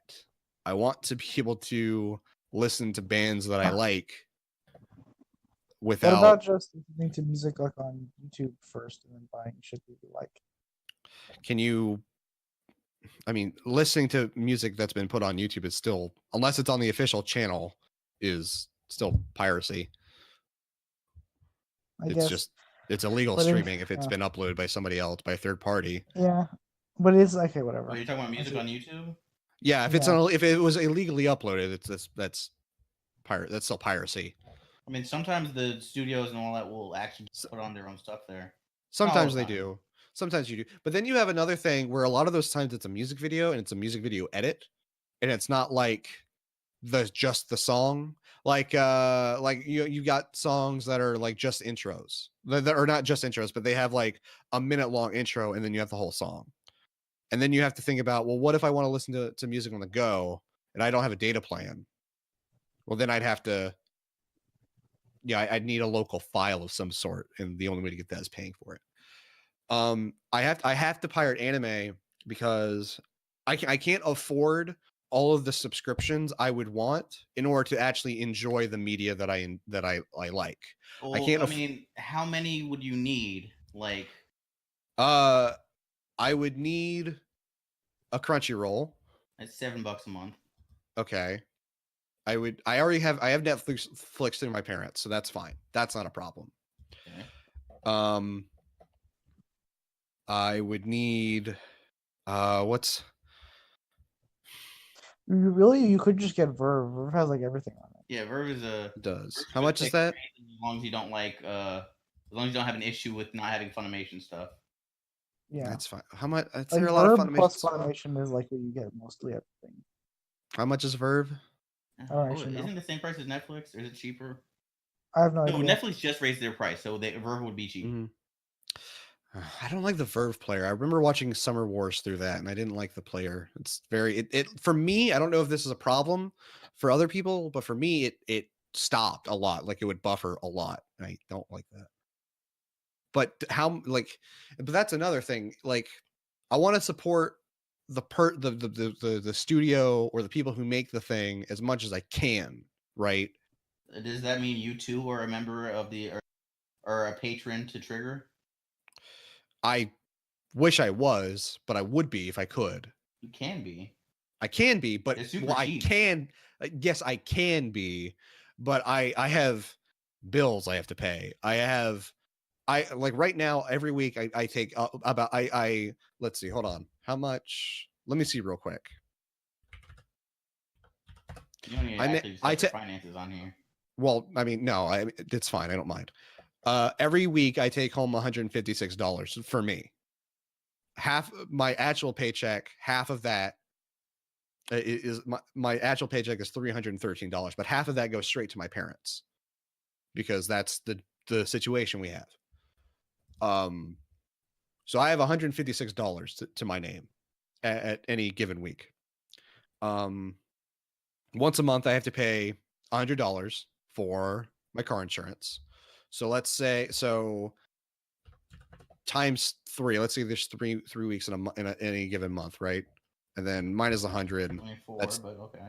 Okay, well, fine. 153 times 4. That's $612 minus 100 for my car insurance. Let's say $60 for gas. And then there's food. Let's say minus 100 for food. Welcome to the budget cast, y'all. Welcome to the budget cast. Well, this is a thing with piracy. Like I often can't afford certain things, so I do piracy stuff. I pirate. Right. Okay. Well. Okay. Can I guess because we've been on this point for a bit, so I kind of want to interject. Well, hold on. I've got one thing. Because and now I'm going to be starting to pay my student loans. So right now we're at $352, and student loans every month is going to be $150. So I have $200 to my name, minus $23 a month for hosting the website. So that's $179. So if I wanted Crunchyroll, it's under $5, and then or Verve or whatever. And then if I wanted to say, oh fuck, I don't know what's another subscription people often pay for. Well, you don't have to get like 90 subscriptions. You could just have. I don't. Yeah, but what are the couple that people have? Amazon Prime. No, Skylar, stop it. Why? Well, I actually had to drop my Amazon Prime because I couldn't afford it. No, I was saying Amazon Prime's $100 a year. That's a jump. That's a jump between a monthly service he's trying to talk about. Yeah, but anyway, essentially, I've got like $174 to my name a month. If I wanted to save up money, I would put $100 into my savings account a week. Well, I can't do it a week. You should put that money in a mutual fund instead. I don't know what that means. I don't know what a mutual fund is. Okay, never mind. But anyway, at $174 a month, I can't reasonably save money and also legally consume the media I want to consume. without kind of like stretching the limits of what I can do. And my job, as soon as I finish getting this agency license and stuff, I might get a raise and I might get some extra benefits, which is nice. But that's the thing with me, is that like, and this is a thing with a lot of people, is piracy can let you do the things that under normal circumstances you couldn't reasonably do. And I have a pretty good situation right here, where I just have to give half my paycheck a month, or half my paycheck a week rather. Some people have to give more than half their paycheck a month, overall, like percentage wise, a month. So I understand why people pirate. I don't pirate games anymore, outside of if I dislike the company but still want to try their product to see how it actually is, hence the Metro Exodus thing. But I didn't pirate my copy of Yakuza Kiwami. I'm going to buy a copy of DMC5. I'm going to buy a copy of RE2. I'm currently playing my brother's copy through Family Share, which is a legal service that Steam allows. Wait, I'm curious about something. Like, I get what you were saying, but if you mentioned, so how it makes it sound, you said you have 100 and something, 150 something a month. After all my payments are done, I will have about $174 to my name a month overall. And you're gonna get buy Devil May Cry 5 on launch. But then when you mentioned like $7 a month for Crunchyroll, that one was, well, that's a one-time purchase that I can, and that's really the only game that's coming out this year that I have any real interest in. I might even do the same thing with Jake, where I'll let him get the game and then I'll play that through Family Share, because I think he's interested in it too, but I don't know. But so my thing with this, right, is that you're saying that you as a person can justify piracy in a sense that it allows you more options. I'm not saying it's justified. It's still illegal. But I'm saying I understand through personal experience why people do it. Okay, that makes more sense. So I was going to say that as a consumer, and I'm not saying I'm right for doing it. You can't ever say that you're correct, because it is still, as a consumer, you're not entitled to the goods that you consume. Like, it's still absolutely. I pirate to support my hobby. You aren't entitled to have the hobby. You can't afford it. Exactly. Yeah. So I mean, like, yeah, I get it. I pirate most of my anime at this point in time. I buy shit I like on Blu-rays, but my disposable income is limited. Mm-hmm. But at the same time, it's like, I don't know. I'm like a crazy person. I don't like streaming because I don't like streaming either. Stream quality nonsense and whatever. Mm-hmm. I like my fan subs. Yep. So it's gotta just have your Monogatari fan sub, because I'm just a crazy person. Those Crunchyroll subs aren't doing it. I'm not entitled to the hobby that I have, but and I don't feel justified in my actions for pirating content that I actually enjoy having and want to support. But the fact of the matter is, some people can't afford things more than other people, but they still want to be able to enjoy certain things, even if, because the thing is that people who can't afford the hobby that they have, but still want to support the industry in some regard. And that doesn't support the industry, though. No, I'm not saying, no, piracy doesn't support the industry. No, obviously not. I meant like, okay, how do I phrase this properly? Because I'm bad with words, as we all know. But I mean, like, boy sucks so much dick. Let's say somebody goes over to a friend's house, and the friend and them watch all of Hunter x Hunter, right? Okay.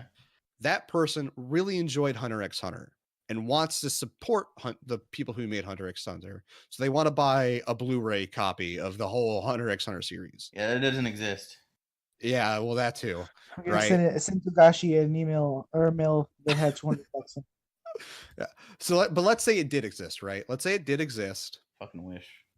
but and it would be probably as expensive as we'd expect to be, because that's 150 episodes, right? How much would you say that would probably cost? Depends on who's selling it. All right, let's say who sells things for a reasonable price? Funimation. Funimation have the and dub. Sentai are pretty good about it. All right, how much would you say Funimation would price that? I'm sorry, once again, I don't know. Like some of their stuff, like they'll have, like I said, 12 episodes of My Hero Academia is $50-something, but Monogatari is or not Monogatari, but Nichijou, which is a full 24 episodes, is $35. So I don't know. Okay, let's say it's $100, right? For the whole thing? Well, Sure. I don't know, man. You're not giving me anything to work with. $100. Well, I'm asking it's clarification for the whole thing, or are you talking about part? Okay, for the whole thing. Let's say it's $100. Fine. Let's say that person doesn't have $100 that they want to give. Mm-hmm. Because of that person's situation, they don't have the means of supporting the company that they want to support. So that is, and but like that's all, that doesn't work because there's a legal, like even if it's like deal with commercials, you can watch that with a free trial from Crunchyroll. Like there is a legal way to watch that. Could you watch all of Hunter x Hunter with a 1-week trial of Crunchyroll? No, it's not a 1-week trial. Yeah, for like there's account. a free version of Crunchyroll. You just have to deal with commercials. Oh, there is. Yeah, Shit! I didn't realize ads, that. Yeah. Yes. Oh, fuck! I didn't even. So that whole point is like, Fair, I mean, you don't have to pirate it. Oh, that's my fair. only deal Same thing with like, Crunchyroll. There's an ad version of Crunchyroll too. I didn't even realize that. I'm sorry. I thought Crunchyroll was a premium service. No, there is a premium, and that's if you don't want to watch commercials. Okay, that's my bad. I didn't realize the that. ad free. Because that's well, wait. Do you still get high quality, or is it all SD? You get everything. I think the only thing you don't get is your episodes you're a week behind if it's a seasonal thing. No, I think it is still SD if you watch it with ads. Really? I didn't hear about that, but I mean, I've never had because I never wanted to deal with commercials, and I was like $7 a month. Well, they raised $1 at the time. It was $6 a month. I was like, that's stupid cheap. I can do that.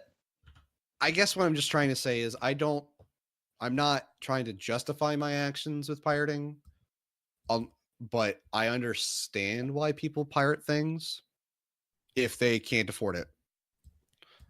If they're like pirating is a big thing in Russia, right? And like what? Also in Somalia. Yeah, and that's because stuff over there just costs an insane amount. So they also just have all the boats. Yeah. And I got it. Got it that Phillips time. Had a bad time that one day. Jesus. They made him they were like, look at me in my eyes. You have a bowler now. I'm the captain now. I'm the captain. You have a bowler now. Oh no. Yeah, I don't know. I'm not I guess that's all I can really say. I'm not justified, but I understand. I mean, there's very few instances where I'm like, okay, yeah. I mean, it's like that Crunchyroll example I used. I'm aware that can't be used for everything. That's specifically for like anime that are on Crunchyroll. I don't know how Verb works. I don't know how a lot of things work. If it's a video game, I feel like it also depends. Like, because I'm also in the place of mine where it's like there's games I want. Like, I want to play RE2 right now, but I have other things I need to take care of. There's stuff going on with me at work and like me saving up for my trip. So there's stuff I want that I'm like, I will just get that later when I'm able to get it and it's not financial straining. Like, so another part of that comes down to patience. Like, you don't have to get something day one. You can get it at some point in time when your situation is better. Like that, I'm aware that's a bit different, but like I'm just really against that unless it's like I said, can't get it any other way. I mean, if we're really thinking about it, honestly, this is just capitalist America's fault for not ingraining the sense of patience in me and not and instead of what I did get, which is requiring instant gratification. So really, it's society's fault that I do illegal things. Oh, okay. Gamers rise up. Hashtag gamers rise up against Stephanie. Means of production, says James. Sees the memes. Yeah. I think that's enough for this week. I think we've had a jolly good 3 hours and 8 minutes of conversation, or just under. Jolly, Jolly majolly good. good. Does anybody have any closing statements? Watch Mob Psycho, everyone. Watch- Yeah. Watch Season Mob 2 Psycho. It super is good. Yep. Like episode 8 of season 2 is probably the best episode of Mob Psycho. And The number. as far as this season goes of anime, I'm not caught up on certain shows. I'm still behind on Boogie Pop. Still behind on Dororo, but like as of this season, it is my favorite episode of the season. Of The anything. numbers go big. Big number. Yeah, big numbers. Big numbers. Big unknown numbers. Skylar, Yeah, how far are you in numbers. season 1? I know you said you're I finished season 1, but I have to rewatch it with my brother. Okay, and then James, you put it down for a bit, and you were gonna watch Penguin Drum. What was it you were doing? I was gonna watch Penguin Drum. Yeah, I just haven't gotten the time to. I'll probably do it Sunday. I'll just try and blow through it as much as I can. I'm honestly. What am I? I don't know, man. I don't. Honestly, if I don't watch it, Penguin Drum Sunday, I'm not gonna be able to watch it until I finish the licensing stuff, because that has to take up the rest of my time when I'm not at work. That is a 60-hour total program I have to go through in 60 days, and Which one are you doing? Like, which license are you getting? I'm doing I think it's called the 220. It's the personal lines insurance, so I won't be able to do commercial stuff. Okay. That's a 200 something hour 60 thing. hours in 60 days. Yeah, I could do. Yeah, but yeah, Not a lot. it's not if I want it. But what I want to do is I want to try and just get through it as much as I can. I don't want to do a 1 hour a day thing. I want to spend as much time. Oh, okay. I want to. I thought you meant so you have 60 days to do 60 hours. I thought you meant it was like Yeah. like each day is an hour. I was like, that's No. nothing. Yeah, no. It's 60 hours total with an end date of 60 days. Okay. And what I want to do is just starting Monday, when I can start taking the course, is I want to get home from work, get on my computer, do some of that as much as I can until I have to go to sleep, and then go to bed, wake up, do the same thing. And then on Saturdays we have this, and then Sunday I might rest. I don't know. And then do that until on the 7th day he rests. Maybe. James out here being God. Creating the universe. But yeah, so if I don't watch Penguin Drum on Sunday, I'll try to. But if I don't, then it'll be whenever Does that that's make done. you nervous, Skylar? Huh? Does that make you nervous? That I'm God? No, what? You're not. That was a joke. No, that like the Now you James said it's true now. like potential hot takes from James. Does that make you nervous? Oh, I'm excited. I'm not nervous. I'm Man, excited. this Penguin Drum shit, there's no gas attack. What are you talking about? Man, I got to what the Penguin Drum was. It was stupid. Shit's gay. Not in the Shit's good super way. gay. Like me. Why weren't there dudes kissing? It's bullshit. I don't get why you guys like Ringo. How is this about a terrorist attack, dude? What the fuck is survival strategy? Well, all right. So last thing, I guess, Skylar, non-spoiler, of course. What is a question you think he would get irrationally upset and have? Because I do believe he'll be like, "How come you guys like Ringo?" I don't know about irrationally upset, but he's gonna send me and be like, Hey, check out this Penguin Drum porn I found. He's gonna fuck you.